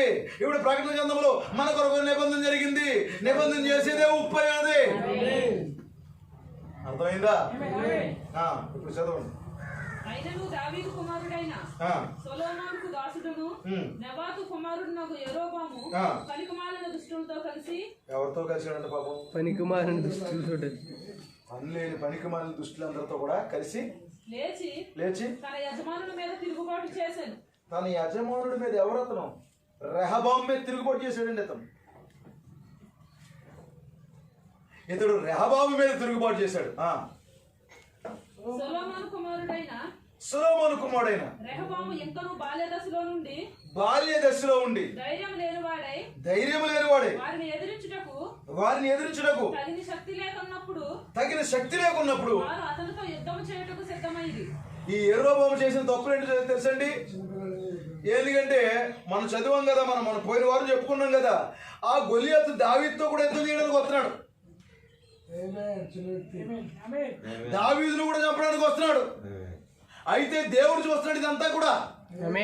యెరోబాము అనేవాడు ఇంకా రెహబాము బాలుడిగా ఉంటాడు, కానీ యుద్ధం చేసి ఓడించేసి చంపేసి దావీదు కుటుంబాన్ని నాశనం చేయాలనుకుంటుంటే ఇతను అంటాడు దావీదు కుటుంబానికి ఉప్పు నిబంధన ఉన్నది. ఇప్పుడు వధువుకి కూడా ఈ చివరి దినాల్లో ఉప్పు నిబంధన ఉంది. సంఘము పుట్టిన తర్వాత ఇప్పుడు కొత్త ఈ సంఘ ఈ 7వ దూత వచ్చినప్పుడు దేవుని పిల్లారా, విలియం బ్రెన్నము మరి వర్తమానికి వచ్చినప్పుడు 1906లో అతను పుట్టినప్పుడు అతను చంపడానికి దెయ్యం ప్రయత్నించిందా లేదా? 14వ ఏట అతను చనిపోవాలి, అక్కర్లేదా? చనిపోవాలండి. అతనికి ఎన్ని ప్రమాదాలు జరగాలండి. అతను చాలా సందర్భాల్లో తను కాల్చుకోవాలనుకున్నాడు. అతను బాలుడిగా ఉండడు, కానీ దెయ్యం చంపాలని వస్తుంది. అప్పుడే పుట్టాడంట అతను. ఎవరు? రెహబాము. పుట్టిన తర్వాత ఇంకా బాలుడే ఉంటుంది, కానీ యెరోబాము ఏం చేస్తున్నాడు? యుద్ధం చేసేయాలనుకున్నాడు. అప్పుడే పుట్టాడు ప్రభు యేసుక్రీస్తు. ఏ రోజు చంపేయాలనుకున్నాడు దేవుడు? మోషేని చంపాలనుకున్నాడు. అయితే వారికి ఏముంది? ఉప్పు నిబంధన. అది రద్దు చేయబడిన నిబంధన. దేవుడు నీతో ఒక నిబంధన చేశాడంటే, దేవుడు నీకు ఏదైనా వాగ్దానం చేశాడంటే మాట తప్పడు. ఖచ్చితంగా దేవుడు ఉంటాడు. రద్దు చేయగలదు. దేవుని నేమి చేయదు. తాత్కాలికంగా రోగం తీసుకురావచ్చు. నువ్వు అనుకుంటావు చచ్చిపోతానేమనుకో, ఏదైనా బతకనేమనుకుంటావు నువ్వు, కానీ దేవుని నేను చేయదు. నేను ఇంకోటి చెప్తున్నాను, భౌతిక మరణం వచ్చినా భయపడకండి. ఒకవేళ రోగం వచ్చింది, తెగులు వచ్చింది, భయంకరం ఏదో అయ్యింది, చచ్చిపోయేలాగా ఉన్నావు నువ్వు, అయితే అది మరణం అనుకుంటున్నావా? అది కాదు. తాత్కాలికంగా నీ భార్య, పిల్లలు, నీ తల్లిదండ్రులు, లేకపోతే నీ చుట్టూ ఉన్న వారిని చూసి నేను లేకపోతే వీళ్ళు ఎలా బతుకుతారు ఈ ఆలోచన వస్తుంది, కానీ ఈ శరీరం మరణించడం మరణం కాదు దేవుని పిల్లలారా. అయితే ఈ భౌతిక ఆత్మీయ మరణం చూడండి, ఈ భౌతిక మరణం మనల్ని ఏమి చేయదు, ఆత్మీయ మరణం కూడా మనకు అంటుకోకుండా దేవుడే మనల్ని కాపాడతాడు. ఏదో చంపేయాలనుకున్నాడు, బాలుడిగా ఉంటుంది, కానీ సంఘాన్ని చంపాలనుకున్నాడు. పెంతుకొస్తున్నాడు పుట్టిన సంఘము, అపోస్తుల కార్యములో పుట్టిన సంఘాన్ని వాడు చంపాలనుకుని 325లోనే వాడు ఏం చేశాడు? తప్పుడు సిద్ధాంతాలు తీసుకొచ్చేసాడు. సంఘాన్ని చంపాలనుకున్నాడు. అయితే సంఘానికి ఏముంది? ఉప్పు నిబంధన ఉంది. రద్దు చేయబడిన నిబంధన, భంగము కాని నిబంధన. ఆయన చెప్పాడు లేదా? ఆయన ఒలివల కొండ మీద నుంచి ఆరోహణం అవుతున్నప్పుడు శిష్యులతో మొదటి అధ్యాయంలో పైనుండి శక్తి పొందుకుంటారు, మీరు పైనుండి వర్తమానం వస్తుంది. ఆయన ఒక నిబంధన చేశాడు లేదా? ఆయన ఒక మేఘం కొనిపోయిందా లేదా? మేఘం నుంచి ఒక నిబంధన చేశాడు లేదా? ఆ మొదటి కాలంలో దేవుడు మేఘం నుంచి నిబంధన చేస్తే ఈ చివరి దినాల్లో కూడా ఆయన నిబంధన చేసి వెళ్ళిపోయాడు. వెళ్ళిపోయిన తర్వాత పెంతుకొస్తున్నాడు సంఘం పుట్టింది. పెంతుకొస్తు పండుగ 3000 మంది చేర్చబడ్డారు. అపోస్తులు బలంగా సేవ చేస్తున్నారు, అద్భుతాలు జరుగుతున్నాయి, సేవ జరుగుతుంది. అయితే దెయ్యం ఏం చేస్తుంది? యెరోబాము ఏం చేస్తున్నాడు? ఈ యెరోబాము ఆత్మ ఏం చేస్తుంది? సంఘాన్ని చంపాలనుకుంటుంది. భౌతికంగా యెరోబాము రెహబామును చంపాలనుకుంటుంటే, ఆత్మీయంగా యెరోబాము ఈ మహాబబులోను, మర్మయుక్తమైన బబులోను సంఘాన్ని చంపాలనుకుంటుంది. అప్పుడే పుట్టిన బాలుడిగా ఉన్నటువంటి సంఘాన్ని చంపాలనుకుంటుంది. సంఘాన్ని చంపడం అంటే ఏంటి? కత్తెట్టుకుని అందరిని వరుసగా పొడి చేద్దామా? కాదండి. తప్పుడు సిద్ధాంతాలు తీసుకొచ్చి, తప్పుడు బైబిల్లో లేని పండుగ తీసుకొచ్చి పక్కదో పట్టించడమే చంపడం అంటే. అందుకే సంఘం చెప్పిందా లేదా? డిసెంబర్ 25 క్రిస్మస్ చేసి ఎట్టాడు అందులోని క్రిస్మస్ ఎట్టగానే సంఘం ఏమైంది? చచ్చిపోయింది. ఏంటంటే క్రిస్మస్ చేసుకుంటే సంఘం చచ్చిపోద్దా? ఎందుకంటే బైబిల్లో క్రిస్మస్ లేదండి. యేసుప్రభు డిసెంబర్ 25 పుట్టలేదండి. పెద్ద వేడుకగా చేసి రాజకీయ నాయకులు తీసుకొచ్చి దండలు వేస్తుంటే అక్కడికి వెళ్ళి మనకు పాటిస్తే ఎంత దీనాది దీనమో ఓ యేసయ్యా నీ జననమెంత దయనీయమో తలచుకుంటే నా గుండె తడబడి కరిగి కూర్చున్నది. నీకు పాటించారు, ఎంత ఆనందం. క్రిస్మస్ ఎంత బాగా జరిగింది తెలుసా? భోజనం పెట్టారు, రాజకీయ నాయకులు వచ్చారు, మంచి నాటికేశారు, వచ్చిన సంఘం ఆత్మీయంగా. బైబిల్లో లేని పండుగ ఎవరు తెలిసింది? చాలా మందికి తెలియదు. సంఘాన్ని చంపాడా లేదా? రెహబామును చంపడానికి ప్రయత్నం చేస్తున్నాడా లేదా? ఆత్మను చంపలేడు.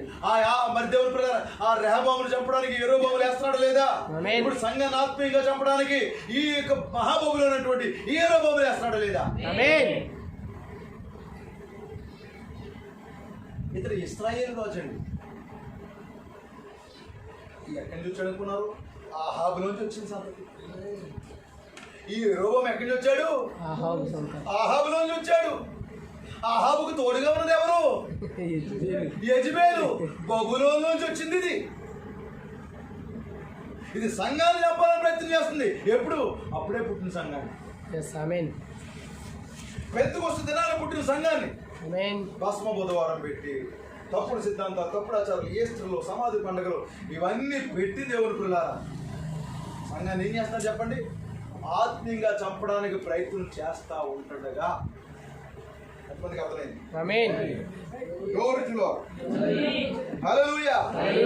ఇలా జరుగుతూ ఉంటుండగా పేరులో హెచ్చు కలపబడిన వ్యక్తి వచ్చాడు. వచ్చాడన్నాడు. మరి అప్పుడే పుట్టిన వ్యక్తితో యుద్ధం చేయడానికి ఏం చేస్తావయ్య నువ్వు? పెంతుకొస్తూ పండగ దినాల్లో పుట్టిన సంఘం అది. మరి ఇంకా మరి పాలు తాగే సంఘం అది బాల్య దశలో ఉంది. పౌలు ఏమన్నాడు? సంఘంతో పాలు తాగుతున్నారు అన్నాడు. నిజమేనా? అయితే పాలు తాగుతున్న వారితో కలిసి పెట్టుకోవాల్సింది. మాంసం తినేవారు వస్తున్నారు, పక్షిరాజులు వస్తున్నాయి, వారితో పెట్టుకో. దేవునికి స్తోత్రం కలుగును. అపోస్తుల దినాలు ఏంటవి?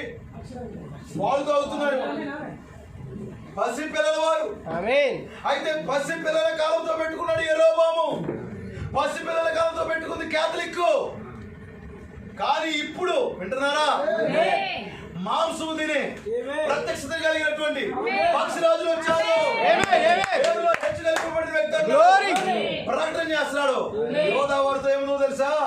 భంగము కాజాలు నిబంధన. మాకు ఒక ప్రమాణం ఉందయ్యా. చదవండి.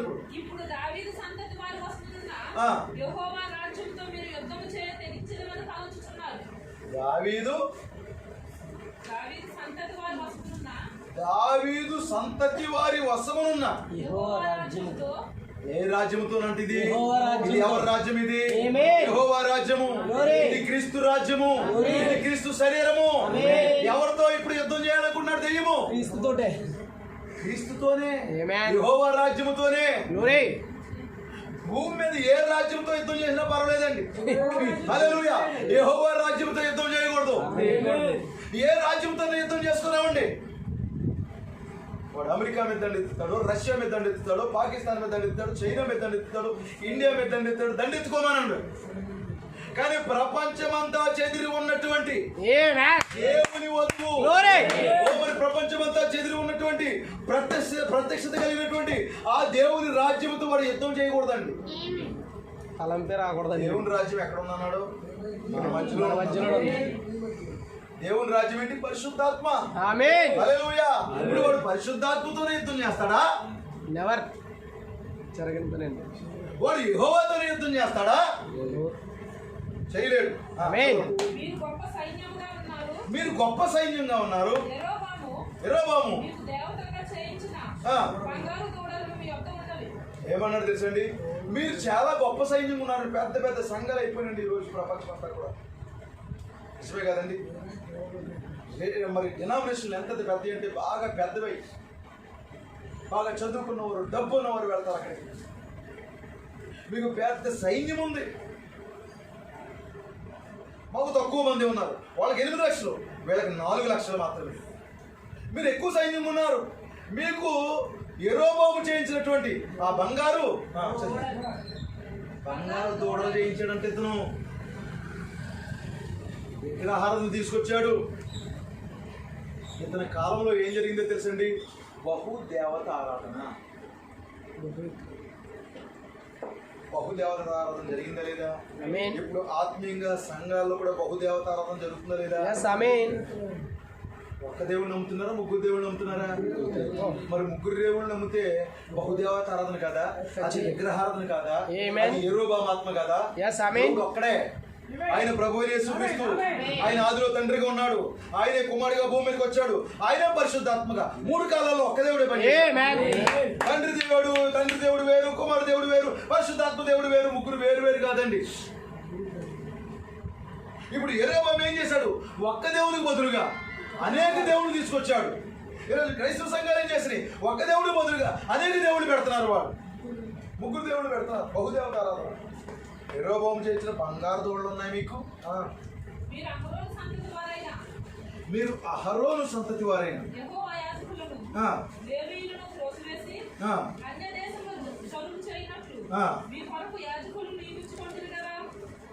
ఏర్పాటు చేయబడిన సేవకులను పక్కన పెట్టి, అర్థమవుతుందండి? ఒక విషయం జాగ్రత్తగా మీరు నమ్మండి దేవుడు. ఒక వ్యక్తిని ఎందుకు నమ్ముతున్నావు? ఎందుకు నమ్ముతున్నారు? సేవకుడిని ఎందుకు నమ్ముతున్నారు? అతడు దేవుడు ఏర్పాటు చేసుకున్న వ్యక్తి అని, అతడు దేవుడి చేత పిలువబడిన వ్యక్తి అని, అతడు దేవుడు అభిషేకించిన వ్యక్తి అని, దానికి ఎప్పుడు గౌరవం ఇవ్వాలి దేవుడు. ఎందుకంటే భౌతికంగా ఒక మనిషి దగ్గర ఏమీ ఉండదు. భౌతికమైనటువంటి ఆ యొక్క గొప్పతనాల మనుషులు ఏమీ లేవండి. ఆ మనిషి దగ్గర ఏముంది? కేవలం అభిషేకం. దేవుడు చేత పిలువబడ్డాడు, అతనితో దేవుడున్నాడు, అతడు యెహోవా ఎలాగో సెలవిస్తున్నాడు అనే దాన్ని కలిగి ఉన్నాడు. దీనికే గౌరవం ఇవ్వాలి. దీన్ని బట్టి అతన్ని హెచ్చించాలి తప్పితే మిగతా దాన్ని బట్టి ఏం కాదు. లేకపోతే అసలు అతను హెచ్చించడానికి ఏ గుణ లక్షణం లేదండి. ఒక పాస్టర్ని హెచ్చించాలంటే అసలు ఏ అవకాశమే లేదు. ఇంకో విషయం చెప్పమంటారా? చూద్దాం ఇప్పుడు. సరే, నేను కొన్ని విషయాలు తర్వాత మాట్లాడతాను. ఇదేంటంటే చూడండి ప్రియులారా,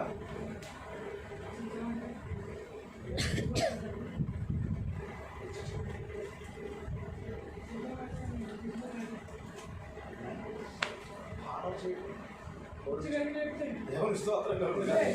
హల్లెలూయా. మీ హృదయంలో మరి ఏం తీసుకోండి దేవునిలారా. ఏం మాట్లాడుతున్నాను ఇప్పుడు? దేవుడు ఏర్పాటు చేసిన మనుషులు కాకుండా ఇతను ఏం చేశాడంట? వేరే యాజకులు నియమించుకున్నాడండి.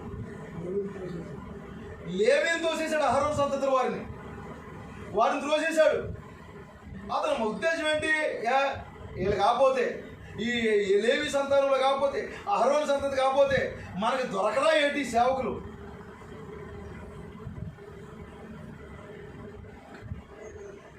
ఈ మాత్రం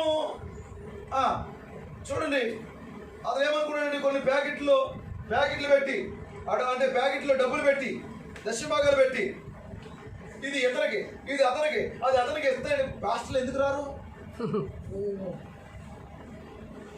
సేవకులు ఎందుకు రారు? సేవకులు చాలా మంది ఉంటారు, దేవుని పిల్లలు, పాస్టర్లు చాలా మంది ఉంటారు, కానీ దేవుడు అపాయింట్ చేసిన వ్యక్తి ఒకడే ఉంటాడు. దేవుడు ఏర్పాటు చేసుకున్న వారు మాత్రమే మరి వారు నిలబడతారు. ప్రియమైన దేవుని పిల్లలారా, వారి దగ్గర మాత్రమే మనం సురక్షితంగా ఉండగలము. బయలు ప్రవక్తలు అనేక మంది ఉన్నారు, ఈ మాత్రం చేస్తే ఎవడన్నా వస్తాడు. దేవునికి స్తోత్రం కలుగును గాక. ఈ మాత్రం ఇస్తే ఎవడైనా నిలబడతాడు.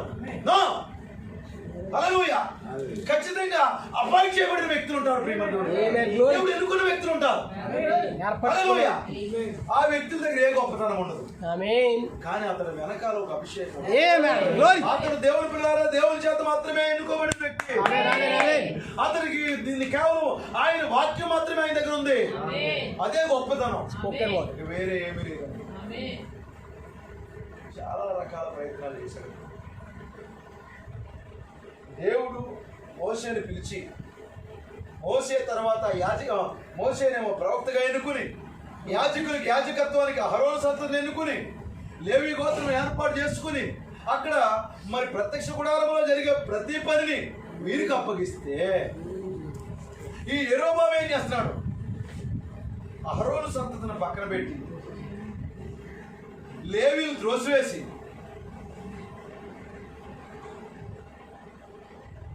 ఒక పిచ్చి పని చేస్తున్నాడు. దేవుడు మధ్య భ్రమించి చేస్తున్నాడు. ఇలా చేస్తే చాలా మంది క్యూ కడుతున్నారండి అతని దగ్గర. చాలా మంది లైన్లో ఉన్నారండి. ఈ వచ్చేవాళ్ళకైనా కనీసం వివేచన లేదు.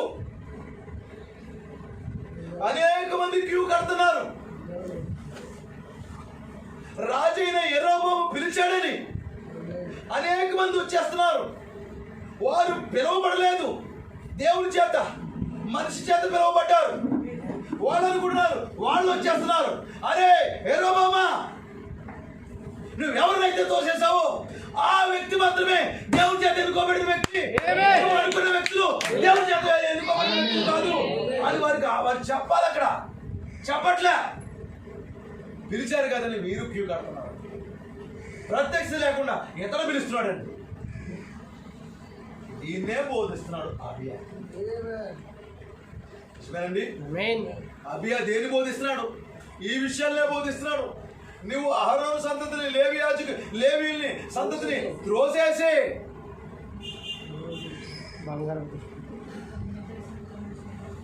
మాత్రమేమో నేను చేయలేనా, ఏర్పాటు చేయలేనా? చూడండి, ఇక్కడ మన నలుగురు అనుకుని ఓ పాస్టర్ తెచ్చేసుకుని పెట్టుకోవడం కాదండి. అంటారా? ఏదో మరి మాకు ఏదో కలిగి ఉంది కాబట్టి మేము మరి అందరూ నలుగురు కలిసి తలకో చేసేసి ఓ పాస్టర్ నిలబెట్టేస్తారంటే చెయ్యి తీసేసినప్పుడు పాస్టర్ పడిపోతాడు. చేతులు వేయడం వల్ల ఒక కాపరి నిలబడ్డు. అందరూ ఒక మాట మీద ఉండి మన కులానికి, మన మతానికి, మన గ్రామానికి ఓ పాస్టర్ పెట్టేసుకుందామంటే అయిపోదండి. అలా చాలా మంది పెట్టుకుని ఫెయిల్ అయిపోయింది. ఈ యెరోబాము ఆత్మది. చాలా మంది అనుకున్నారు ఎవరో ఏదో చేసేశారు, నిలబెట్టేసుకున్నారు. దేవుడు నిలబెట్టుకోకపోతే నిలబడతారని నాకున్నా, నిలబెడతారని నీకున్నా, ఎక్కువ కాలం ఈ 6 సంవత్సరాలు మనకి చేయలేదు. నిజమేనండి. అయితే నేను అంటున్నాను, అతనికి మరి ఏమైందో తెలియదు. ఈ మాత్రం చేస్తే ఎవడు రాడు అనుకున్నాడు. ఇన్ని కార్యాలు చేస్తుంటే ఎవడు రాడు? ఎందుకు రాడు? మరి నా కోసం వస్తాడా, వాడి వస్తాడని చెప్పేసి పిలుస్తుంటే ఆ బయలుకోవట్లేదు అందరూ వస్తున్నారు. దీన్ని ఖండిస్తున్నాడు. అది ఖండిస్తున్నాడు. చదవండి. ఒక కోడితోను 7 గొర్రె పొట్టేళ్లతోను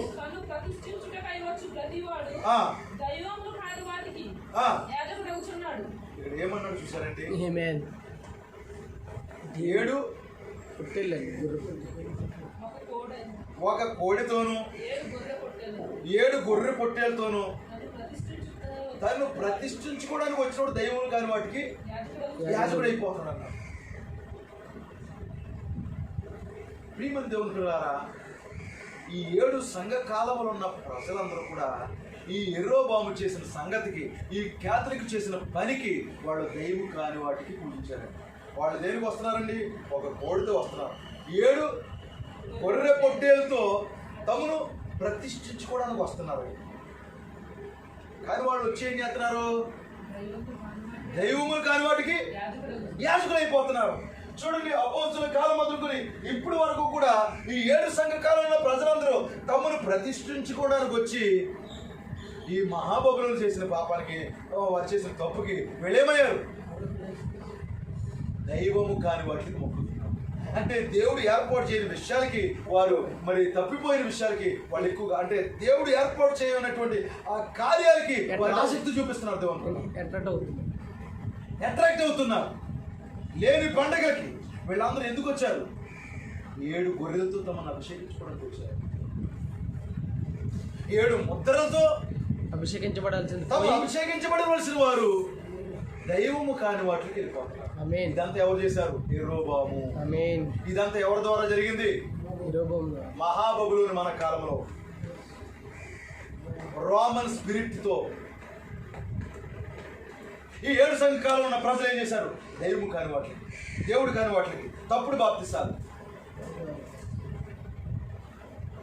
త్రిత్వంలో బాప్తిసం, తండ్రి యొక్క కుమారుని యొక్క పరిశుద్ధాత్మ యొక్క నామంలోకి ఇచ్చిన బాప్తిసం చెల్లదు. అది బాప్తిసం కాదు. అలా తీసుకున్న వారు నరకానికి వెళ్తారని సంగతి వాళ్ళకి అర్థం కాక చేసుకుని వెళ్ళిపోతారు.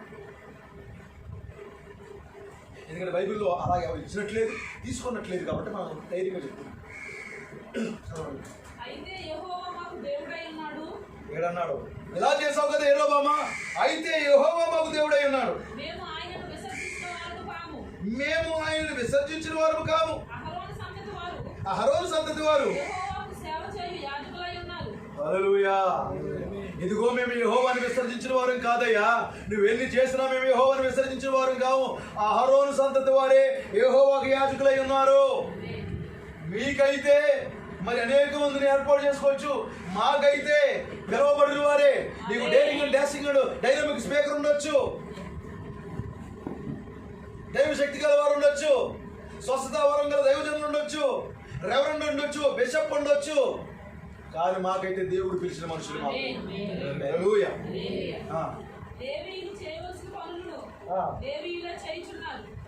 నీ దగ్గర ఒకళ్ళు చేసి ఒకళ్ళు చేస్తారేమో కానీ మాస్టర్ గారు చేసేది మాస్టర్ చేస్తుంది, మాస్టర్ చేసే పని మాస్టర్ చేస్తాడు, సంఘబద్ధ చేసే పని ఎవడో చేస్తాడు.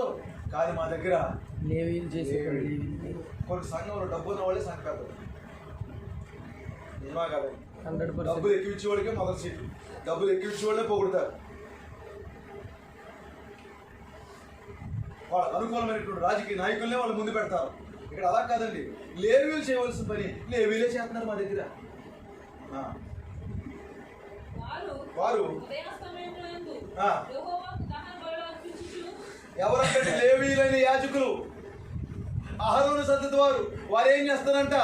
ఉదయము అస్తమయము కూడా దాని వల్ల నడిపిస్తున్నారు.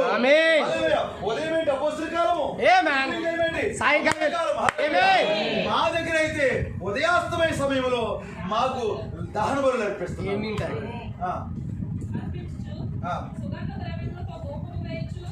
ఏ ద్రవ్యములతో? సుగంధ ద్రవ్యము. అదేంటంటే అది యేసుక్రీస్తు లాంటి జీవితం. అది ఎలాంటి సువాసన ఇస్తుందో. ఇప్పుడు సువాసన అంటే ఏంటి? మనం జీవిస్తున్న జీవితము, క్రీస్తు కొరకు బ్రతుకుతున్నటువంటి మన బ్రతుకు దేవుని ప్రలాదం. సుగంధ ద్రవ్యములతో ఏం చేస్తారంటండి? కోపం వేస్తున్నారు. మురికి జీవితాలతో కాదండి. అప్పుడే చుట్టబట్టేసి, అప్పుడే సీరియల్ చూసి వచ్చేసి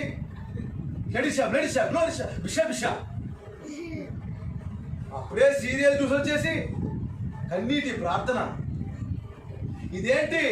మురికి జీవితాలతో దూపం. అలా కాదండి, సుగంధ ద్రవ్యాలతో దూపం వేస్తున్నారు మా దగ్గర. హల్లెలూయా. సంఘ శాఖలతో అభియా మాట్లాడుతున్నాడు. ప్రియమైన దేవుని ప్రజలారా, మన కాలపు అభియా ప్రపంచమంతా తిరిగి ఇదేనండి బాధ చేస్తారు, ఇలాగే బాధ చేసి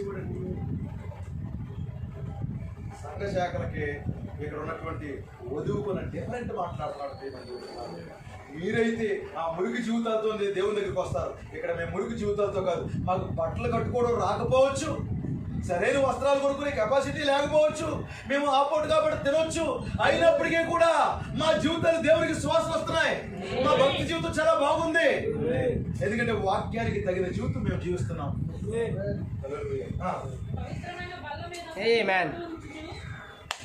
పవిత్రమైన బల్ల, కల్మషం లేదు ఇక్కడ. ఎందుకంటే యెషయా గ్రంథంలో ఏమో రాయబడింది? మరి భోజనపు బల్లలని వాంతితో నిండిపోయి ఉన్నాయన్నాయి. కానీ ఇక్కడ అన్నాడు మరి పవిత్రమైన బల్ల. ఎందుకంటే మేము ప్రభురాత్రి భోజనం రాత్రే తీసుకుంటాము, పగలిచ్చేది ప్రభురాత్రి భోజనం అంటారు. కొన్ని చోట్ల ఏం చేస్తారు చెప్పండి, పగలో దాచారసం ఇచ్చేసి, అది కూడా కొట్టి మీద కొన్నది, ఇంట్లో తయారు ఏరియాలో ఆటో సంచి ఏం చేస్తారండి, సహోదరుడు నీకు ప్రభు రాత్రి భోజనం ఇస్తున్నా అంటాడు. ఇచ్చేది ఎప్పుడు? పగలండి. అప్పుడే వీళ్ళకి డౌట్ రాదు. ఇదేంటి మా పాస్టర్ గారు పగలిచ్చి రాత్రి అన్నాడు ఏంటి అని డౌట్ రాదండి. ఎందుకంటే అక్కడ ఇలాగ కొడుకు అలా నూరగానే ఏదో నోట్లు వేసుకొని పోలే చిన్న రొట్టె మొక్క ఏదో వేస్తాడు కదా నోట్లు, చిన్నది ఏదో వేస్తాడు, కొంచెం బాగుంది, అంత ముందు మందు మానేసాం, ఇది కొంచెంత లోపలికి వెళ్ళేటప్పుడు మందులాగా ఉందేంటి తృప్తిపడుతున్నావా? ఏంటది? ప్రభు పవిత్రమైన బల్లమాది. ఇది అపవిత్రమైన బల్ల కాదండి. పాస్టర్ గారి ఇంట్లో టీవీ పెట్టుకుని వాళ్ళ ఇంట్లో టీవీ చూసేసి ఆ అభిషేకంతో ఇక్కడికి వచ్చేసి ఆ అభిషేకంతో అతడు బోధించేస్తే అలాంటిది కాదండి మరి. ఇది పవిత్రమైన బల్ల. పవిత్రమైన బల్ల మీద సన్నిధి రొట్టెలు ఉంచు. ఏం మాట్లాడుతున్నాడండి అభియా? దేని గురించి మాట్లాడుతున్నాడు? 7 సంఘకాలాల గురించి మాట్లాడుతున్నాడు. హల్లెలూయా. 7 సంఘకాలాలు బోధించాడా మన అభియా? దేవునికి మహిమ కలుగును గాక. వర్తమానం ఇక్కడే ఉందండి, అన్ని ఇక్కడే దాయబడినాయండి. అవి ఎందుకు మాట్లాడతాడండి? అతనికి సంబంధం ఏంటి? రాజుకి సంబంధం ఏంటండి? ఒక యాజకుడిని లేవీని తీసుకుని అతనితో మాట్లాడించవచ్చు కదా. బల్ల గురించి మాట్లాడుతున్నాడు, ప్రభురాత్రి భోజనం గురించి మాట్లాడాడు మన ఏలియా, మన అభియా. మళ్ళీ ఏం మాట్లాడుతాడు? మా దగ్గర ఏముందో తెలుసా? బంగారపు దీపస్తంభము. 7 చర్చ్ మాట్లాడుతున్నాడు. హల్లెలూయా.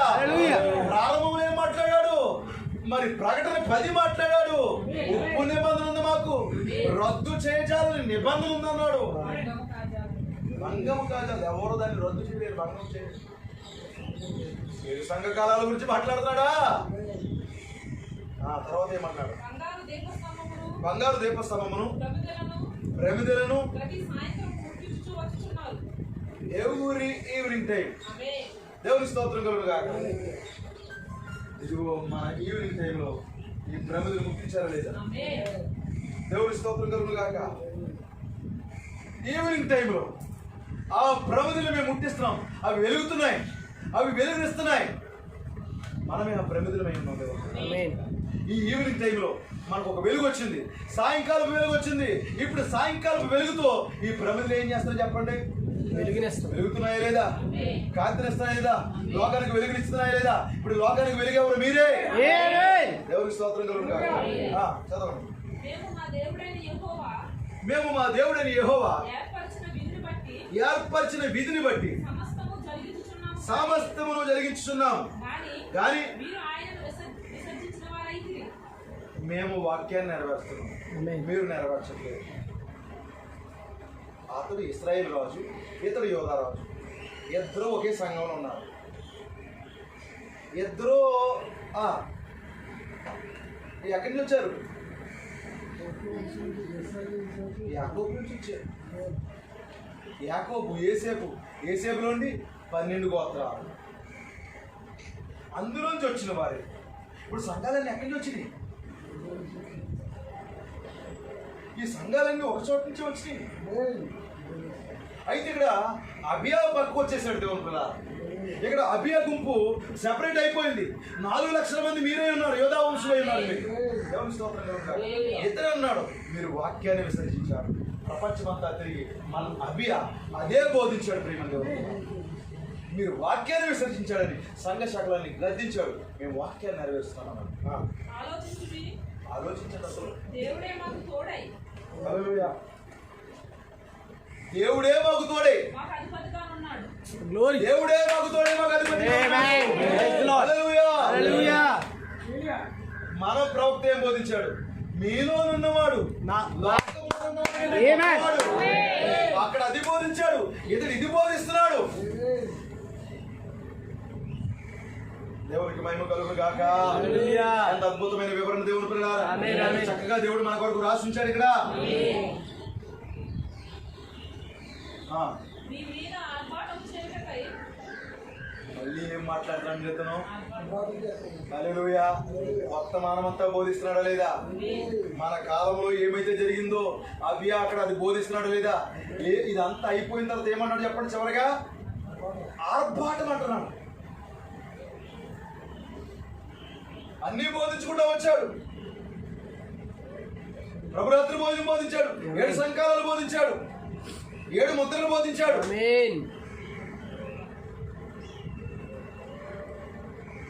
వాక్యం గురించి మాట్లాడుతున్నాడు. దేవుడు మాకు తోడుగా ఉన్నాడు అన్నాడు. అన్ని బోధిస్తూ మాకు సంఘకాలపు దూతలు ఉన్నారని చెప్పాడు.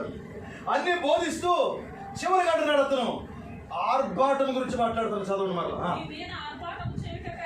మీ మీద ఆర్భాటము చేయుటకై బోర్లు పట్టుకొని అమ్మా ఊదినట్టి హల్లెలూయా ఆయన యాజకులు మా పక్షాన ఉన్నారు. ఈ కాలంలో ఓ దేవుని పిల్లలారా 7 బోర్లు పట్టుకుని నిజమేనా? 7 బోర్లు ఉన్నాయా? దేవుని స్తోత్రం కలుగును గాక. హల్లెలూయా. 7 బోర్లు పట్టుకుని ఊదే యాజకులు మా దగ్గర ఉన్నారు. దేవుని స్తోత్రం కలుగును గాక. హల్లెలూయా. బోధించే బోధ చూడండి. మా దగ్గర 7 యాజకులు ఉన్నారు. బోర్లు పట్టుకుని ఆర్భాటం చేసే వ్యక్తులు ఉన్నారు మా దగ్గర. మన కాలంలో ఆర్భాటం జరిగిందా? ఆర్భాటం జరుగుతుందా లేదా? ఆర్భాటం చేస్తున్నారని దేవుడు. ఇశ్రాయేలు వారులారా, ఓ శాఖ సంఘ వారులారా, మీ పితరులైన దేవుడైన యెహోవాతో హల్లెలూయా. మీ పితరుల దేవుడైన యెహోవాతో యుద్ధం చేయకుండా వాక్యంతో యుద్ధం చేస్తారండి. ఈరోజు సంక్షేకులని అన్యులతో యుద్ధం చేస్తారా? చేయరండి. మనతోనే యుద్ధం చేస్తారు. అన్యులు ఎక్కడన్నా ఏదైనా చేసుకుంటే వాళ్ళు అడ్డు పెట్టగలరండి? కాదు, మనం కూటమి పెట్టి ప్రభువుని యేసుక్రీస్తునామములో బాప్తిసం దేవుడు ఒక్కడే ఈ కాలానికి ప్రవక్తను చెప్పానే ఉండే.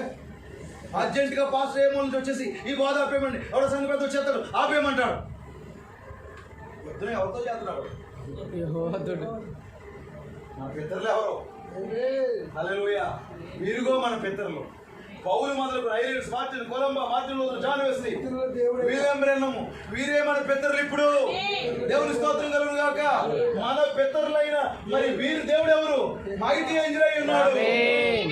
ఇప్పుడు సంఘ శాఖలని ఎవరితో యుద్ధం చేస్తున్నారు? మైటీ ఏంజెల్ దేవుడు మరి బలిష్యన దూతతో యుద్ధం చేస్తున్నారు. యుద్ధం చేయకండి అయ్యా. ఎందుకంటే సంఘ శాఖలని ఏ అన్యులతో యుద్ధం చేయరండి, వధువుతోనే యుద్ధం చేస్తారు. వధువు పక్షాన్ని ఎవరు? పితరుల దేవుడు. ఏమన్నాడు ఆయన? మీరు ఏమి యుద్ధం చేయకండి, చేసినను జయముందరు.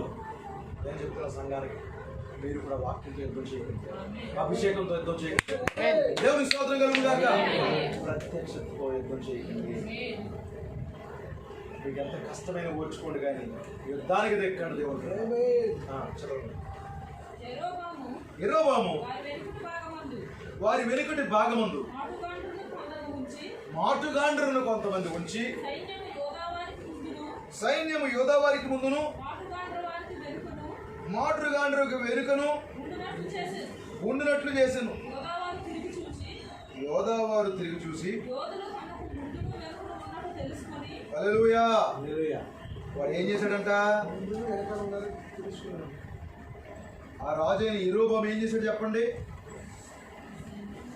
యెరోబాము వారి వెనుకటి భాగమందు మాటుగాండ్రును కొందరిని ఉంచి ఏమేం చేస్తుంది? పాతాళం టాప్ లేచిపోయిందా లేదా? ఈ కాలంలో దెయ్యాలని వచ్చేసి లేదా? మాటుగాండ్రు ఉన్నారు ఇప్పుడు మనకి. ఆ దెయ్యాలన్నీ కొన్ని సంఘాల్లో శరీరదారులు అయిపోయినాయి. దేవుని స్తోత్రం కలుగును గాక. మాటుగాండ్రు వెనక ముందు వచ్చేసారు దేవుని పిల్లలారా.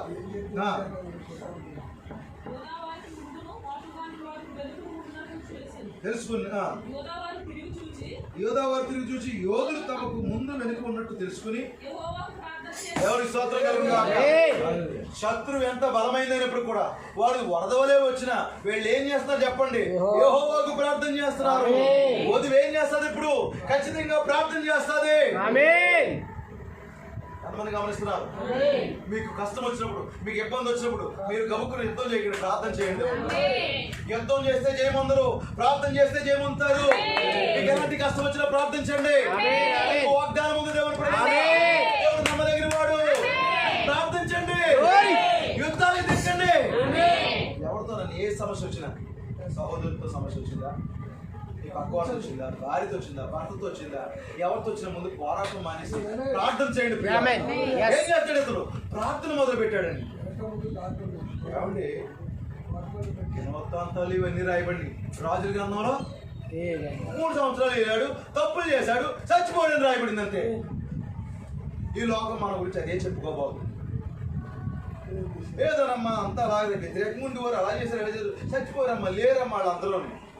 అది దేవుని దృష్టిలో, దేవుని దృష్టిలో నీకు ఒక గ్రంథంలో రాయి. ఆ గ్రంథంలో ఒక ఎచ్చు కలపబడింది. ఆ ఎచ్చు కలపబడిన తర్వాత ఈ విషయాలన్నీ వస్తున్నాయి. ఏం చేస్తారంటే ఎర్రోబాము సైన్యం చుట్టేస్తే మాటుగాండ్రు యోధులుంటే వారికంటే గొప్ప యోధుడికి ఇప్పుడు ఇన్ఫార్మ్ చేస్తున్నాడు. అయ్యా యోధులు వచ్చారయ్యా, హల్లెలూయా, గొప్ప వ్యక్తులు వచ్చారయ్యా, మా చుట్టూ ఉన్నారయ్యా. మేము 4 లక్షల మందిమే, కానీ వారికి 8 లక్షలు ఉన్నారు ప్రభువా. బాధపడకండి, వారికి 8 లక్షలు ఉన్నాయని బాధపడకండి. వారికి నీకంటే ఎక్కువ ఉందని బాధపడకు. వారు నీకంటే అభివృద్ధి అవుతున్నారని బాధపడకు. వారు నీకంటే ఏదో నిన్ను ఇబ్బంది పెట్టడానికి వస్తానని భయపడకు. ఇబ్బంది పెడతాకు వస్తానని నువ్వు భయపడకు. నీకంటే వారి గొప్ప వారిని భయపడకు. నీకంటే గనులని గొప్ప నువ్వు భయపడకు. వారికంటే ఎక్కువ సైన్యం ఉంది, వారికంటే గొప్ప దేవుడు నీకున్నాడు. హల్లెలూయా. వారికంటే ఎక్కువైన సైన్యం మనకు ఉంది ఈ రోజున. నమ్ముతున్నారు దేవుని ప్రజలారా? ఎంతమంది నమ్ముతున్నారు? దేవుడి కంటే ఎక్కువ శక్తి మనకుందా? దేవుడి కంటే ఎక్కువ బలం మనకుందా? ఉన్నది ఖచ్చితంగా. ఇప్పుడు ఏం చేయాలి? ప్రార్థన చేయాలి. నువ్వేం చేస్తావు? మీరు వెళ్ళా కృంగిపోతా ఉంటావు. భయం గుప్పిట్లో బతుకుతున్నారు చాలా మంది. ఏమవుతుందో బాబా, ఎలాగవుతుందో బాబా, బతుకంతా ఏమైపోతుందో, చీకటి అయిపోతుంది, ఏమైపోతుందో, ఏం జరుగుతుందో బాబా అని భయపడి యుద్ధం చేస్తున్నారు. యుద్ధం మానేయండి ఫస్ట్. ఎందుకంటే ప్రార్థనే యుద్ధం, గొప్ప యుద్ధం. అది దేవుని స్తోత్రం కలుగును. ప్రార్థన ఏంటది? అత్యంత శక్తివంతమైన ఆయుధం. ఇప్పుడు యుద్ధానికి వెళ్లే ముందు ఆయుధం కావాలా లేదా? ఆయుధం ధరిస్తున్నారు. మన కాలంలో కూడా ఆయుధం దిగి వచ్చిందా లేదా? ఏంటది? శాపలో కలిగిన దగ్గర మరి మహారాజు కట్టుకుని దిగి వచ్చిందా లేదా? ఇప్పుడు అతను యుద్ధం చేయడానికి ప్రార్థన చేస్తాడు. ప్రార్థన అంటే ప్రవక్తనాడు, ఆయుధం అన్నాడు. ఇప్పుడు మన కాలంలో ఆయుధం దిగి వచ్చిందా లేదా? కట్టుకుని దిగి వచ్చింది. కట్టుకుని చేత యాజకులు ఏం చేశారు చెప్పండి? గోరలు ఊదిరి. అప్పుడు యోధవరు ఆర్భటించి ఆర్భాటం జరుగుతుంది. ఏం జరుగుతుంది చెప్పండి? అక్కడ ఆర్భాటం జరుగుతుంది. యోధవరు ఆర్భటించినప్పుడు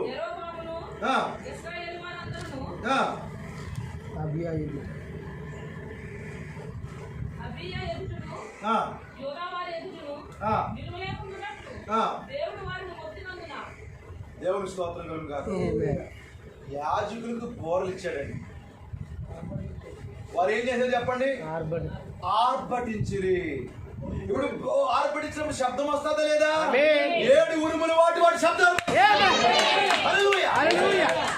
7 ఉరుములు వాటి శబ్దాలు పలికిన తర్వాత శత్రువు ఏమయ్యాడు? నిలవలేకుండా పారిపోతున్నాడు. మన కాలంలో కూడా ఓ దేవుని పిల్లారా, మరి 7 ఉరుములు వాటి శబ్దాలు పలికినాయి లేదా? ప్రకటన చదవండి, చదివితే బాగుంటుంది. అక్కడ ప్రకటన చదవండి.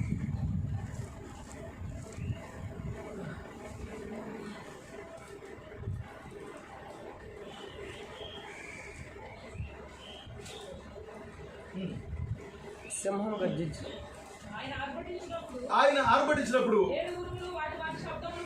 ఒక్క ఉరుము కాదండి, అక్కడ యాజకులు బోర్లు ఇచ్చాడండి. ఒక్క యాజకుడు కాదండి, 7 యాజకులు మనం తీసుకుందాం దేవుని ప్రజలారా. నిజమేనంటారా? వారు ఏం చేస్తున్నారు? బోర్లు ఊదుతున్నారు. ఆర్భాటం జరుగుతుంది. బోర్లు ఊదినప్పుడు శబ్దం వస్తుందా లేదా? 7 ఉరుములు వాటి శబ్దంలో పలికినప్పుడు, ఆయన ఆర్భటించినప్పుడు 7 ఉరుములు వాటి శబ్దాలు పలికినాయి అన్నాడు. ఇక్కడ వారు ఆర్భటించినప్పుడు 7 ఉరుములు కలిగినా లేదా? 7 ఉరుములు వాటి శబ్దాలు పలికినాయి. ఎప్పుడైతే 7 ఉరుములు పలికినాయో దేవుని పిల్లలారా, ఇప్పుడు వధువుకు విజయము, శత్రుకు అభయం జరుగుతుందా లేదా? ఇప్పుడు అభియా ముందు నిలవలేక, యోధా వారి ముందు నిలవలేక యెరోబామును అతని సేవకులను పారిపోతున్నారు దేవుని పిల్లలారా. ఎప్పుడైతే 7 ఉరుములు వాటి శబ్దాలు పలికినాయో ఏం జరిగింది?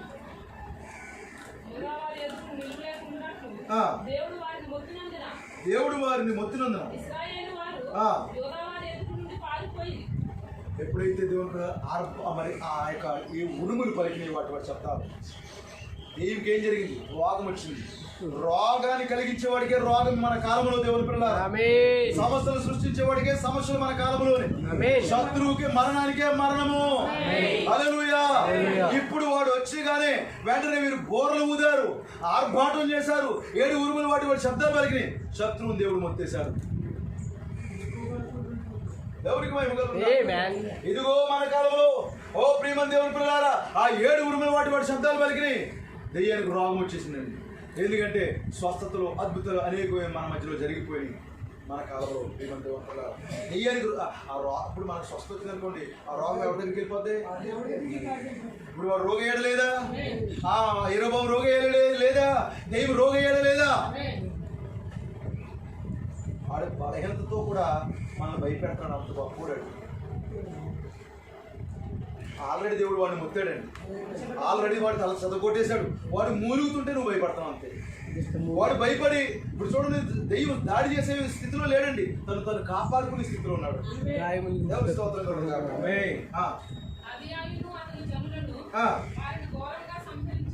అభియాను వారి జనులు వారిని ఘోరముగా సంహరించిరి. యుద్ధం జరిగిపోతుంది. ఆర్మగెద్దోని యుద్ధంలో దేవుని పిల్లలారా, దెయ్యాన్ని ఓడించేది వధువై ఉన్నది.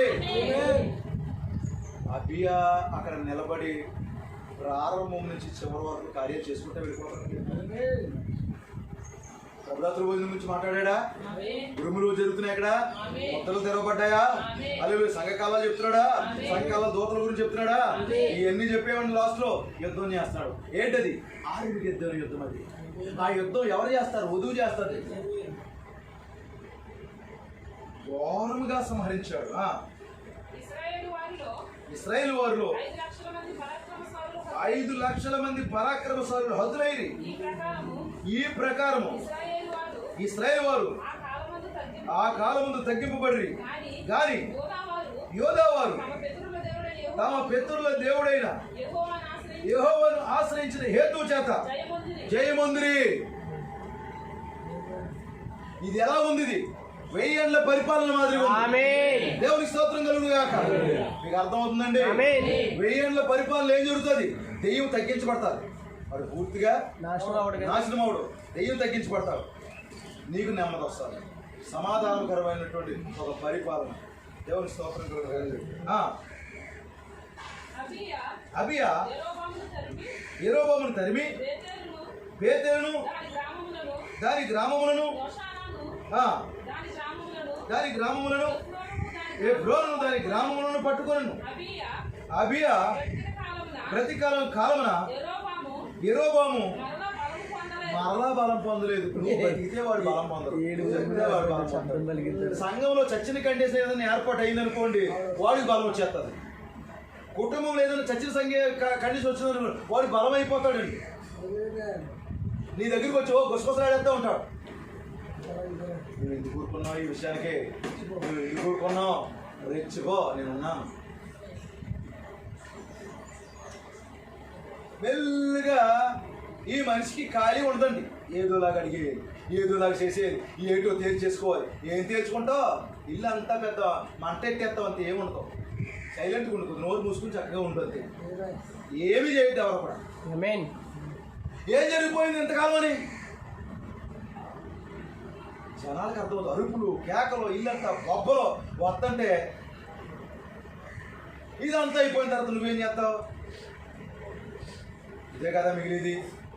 దేవుని స్తోత్రం కలుగును కాక. కనుక నువ్వు చచ్చావా, వాడు బతుకుతాడు. నువ్వు బతుకుతావు, చస్తావా? బతకాలండి. అయితే ఖచ్చితంగా నువ్వు జీవిస్తే వాడు నమ్ముతావు. దేవుని స్తోత్రం కలుగును కాక. ఇప్పుడు అబియా బ్రతికితే అబియా బ్రతికినంత కాలం వీడు మళ్ళీ బలం పొందడు. హల్లెలూయా. నీలో క్రీస్తుని జీవిస్తుంటే దెయ్యం బ్రతకడు. సంఘంలో క్రీస్తు జీవిస్తుంటే దెయ్యం బ్రతకడు.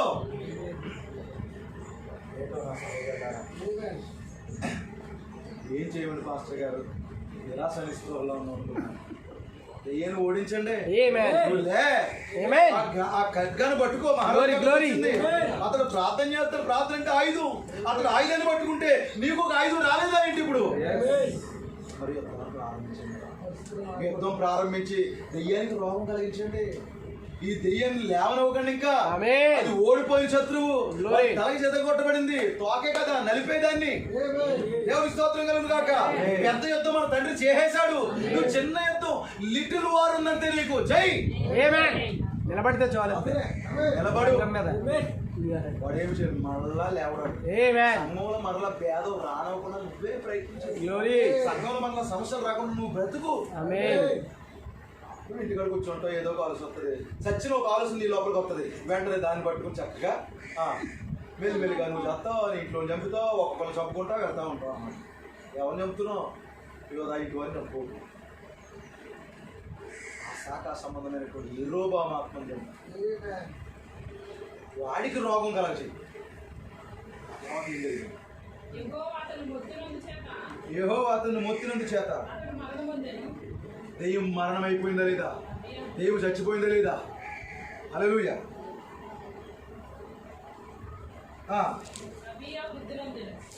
అబియా వృద్ధుడు.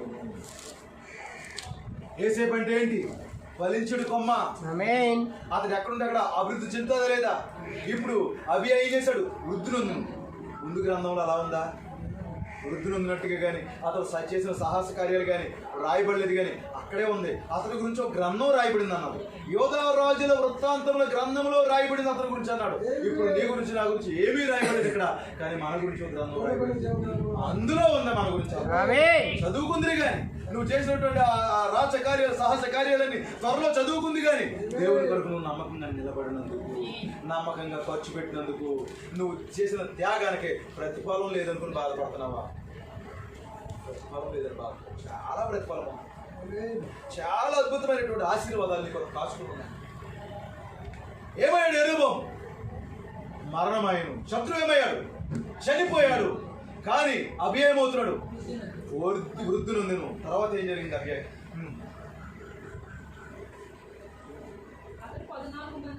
అతను 14 మంది భార్యలను వివాహం చేసుకుని 22 కుమారులు 14 కుమార్తెలు కనెను. అబియా చేసిన ఇతర కార్యములు గుర్చి, అతని చర్యలు గుర్చి, అతని కాలంలో జరిగిన సంగతులు గుర్చి ప్రవక్త ఇద్దో రచించిన సతికా గ్రంథమందు రాయబడి ఉంది. చివరగా అతని గురించి ఏమి రాయబడి ఉందంటే అతను ఒక వివాహం చేసుకొనిను. అర్థమవుతుందండి? ఈ యుద్ధాలన్నీ అయిపోయిన తర్వాత, పోరాటాలన్నీ అయిపోయిన తర్వాత ఏమైంది? అతనికి వివాహము. ఇప్పుడు మనకేంటి? వివాహము. గొర్రె పిల్లతోను. గొర్రె పిల్ల వివాహ సమయం వచ్చి ఉన్నది. ఆయన భార్య సిద్ధపరచుకుని ఉన్నది. ఇప్పుడు అతడి యొక్క గ్రంథము అతడి జీవిత చరిత్ర దేవునితో ముగించబడింది. గ్రంథంలో వివాహంతో ముగించబడింది. అర్థమైందా? మన యొక్క యాత్ర దేంతో ముగించబడబోతుంది? వివాహంతో. ఆల్రెడీ దేవుడు మనకు వివాహం జరిగించాడు. క్రీస్తుతో సంఘానికి వివాహం అయింది. త్వరలో మనం ఇందులోకి వెళ్ళబోతున్నాము. God bless you. దేవుడు మనం దీవించుగా. వచ్చినా పర్వాలేదు. ఎంత గొప్ప పాతాల నుంచి 20 లక్షల మంది 20 లక్షల దెయ్యాలు, 20 కోట్ల దెయ్యాలతో వచ్చినా పర్వాలేదు. వారికంటే మన శక్తిమంతుడు ఉన్నాడు. ఎంత జరిగించేవాడు, మరణాన్ని చేసేవాడు. ఆయన ఈ కాలంలో 7 ఉరుములతో వచ్చాడు. వాటి శబ్దం ఎప్పుడైతే 7 ఉరుములు వాటి శబ్దాలు పలికినాయో ఆయన ఆర్భటించినప్పుడు దెయ్యం బలహీనమైపోయాడు. దెయ్యం మొత్తపడ్డాడు. దెయ్యం బలహీనమైపోయిన కాలం ఇది. ఎందుకంటే సాతానిక గొడ్ల ఓడదీసి కొట్టాడు ప్రవక్త. దెయ్యం బలహీనమైపోయాడు. ములుగుతున్నాడు. తను కాపాడుకోవాలని ప్రయత్నం చేస్తున్నాడు. భయపడకండి. దేవుడు మనం దీవించుడుగా, దేవుడు మనం ఆశీర్వదించుడుగా. ప్రార్థన చేసుకుంటాం. ప్రార్థన. మహాదేవుడు మన ప్రభువును రక్షకుడు రద్దు చేయబడిన మన తోడుగా ఉంచి, మన ఆత్మలకు తోడుగా ఉండి పరిశుద్ధాత్మ నడిపించుకుంటాం. ఆమేన్. God bless you. చాలా రేపు గురించి చక్కగా మాట్లాడండి. God bless.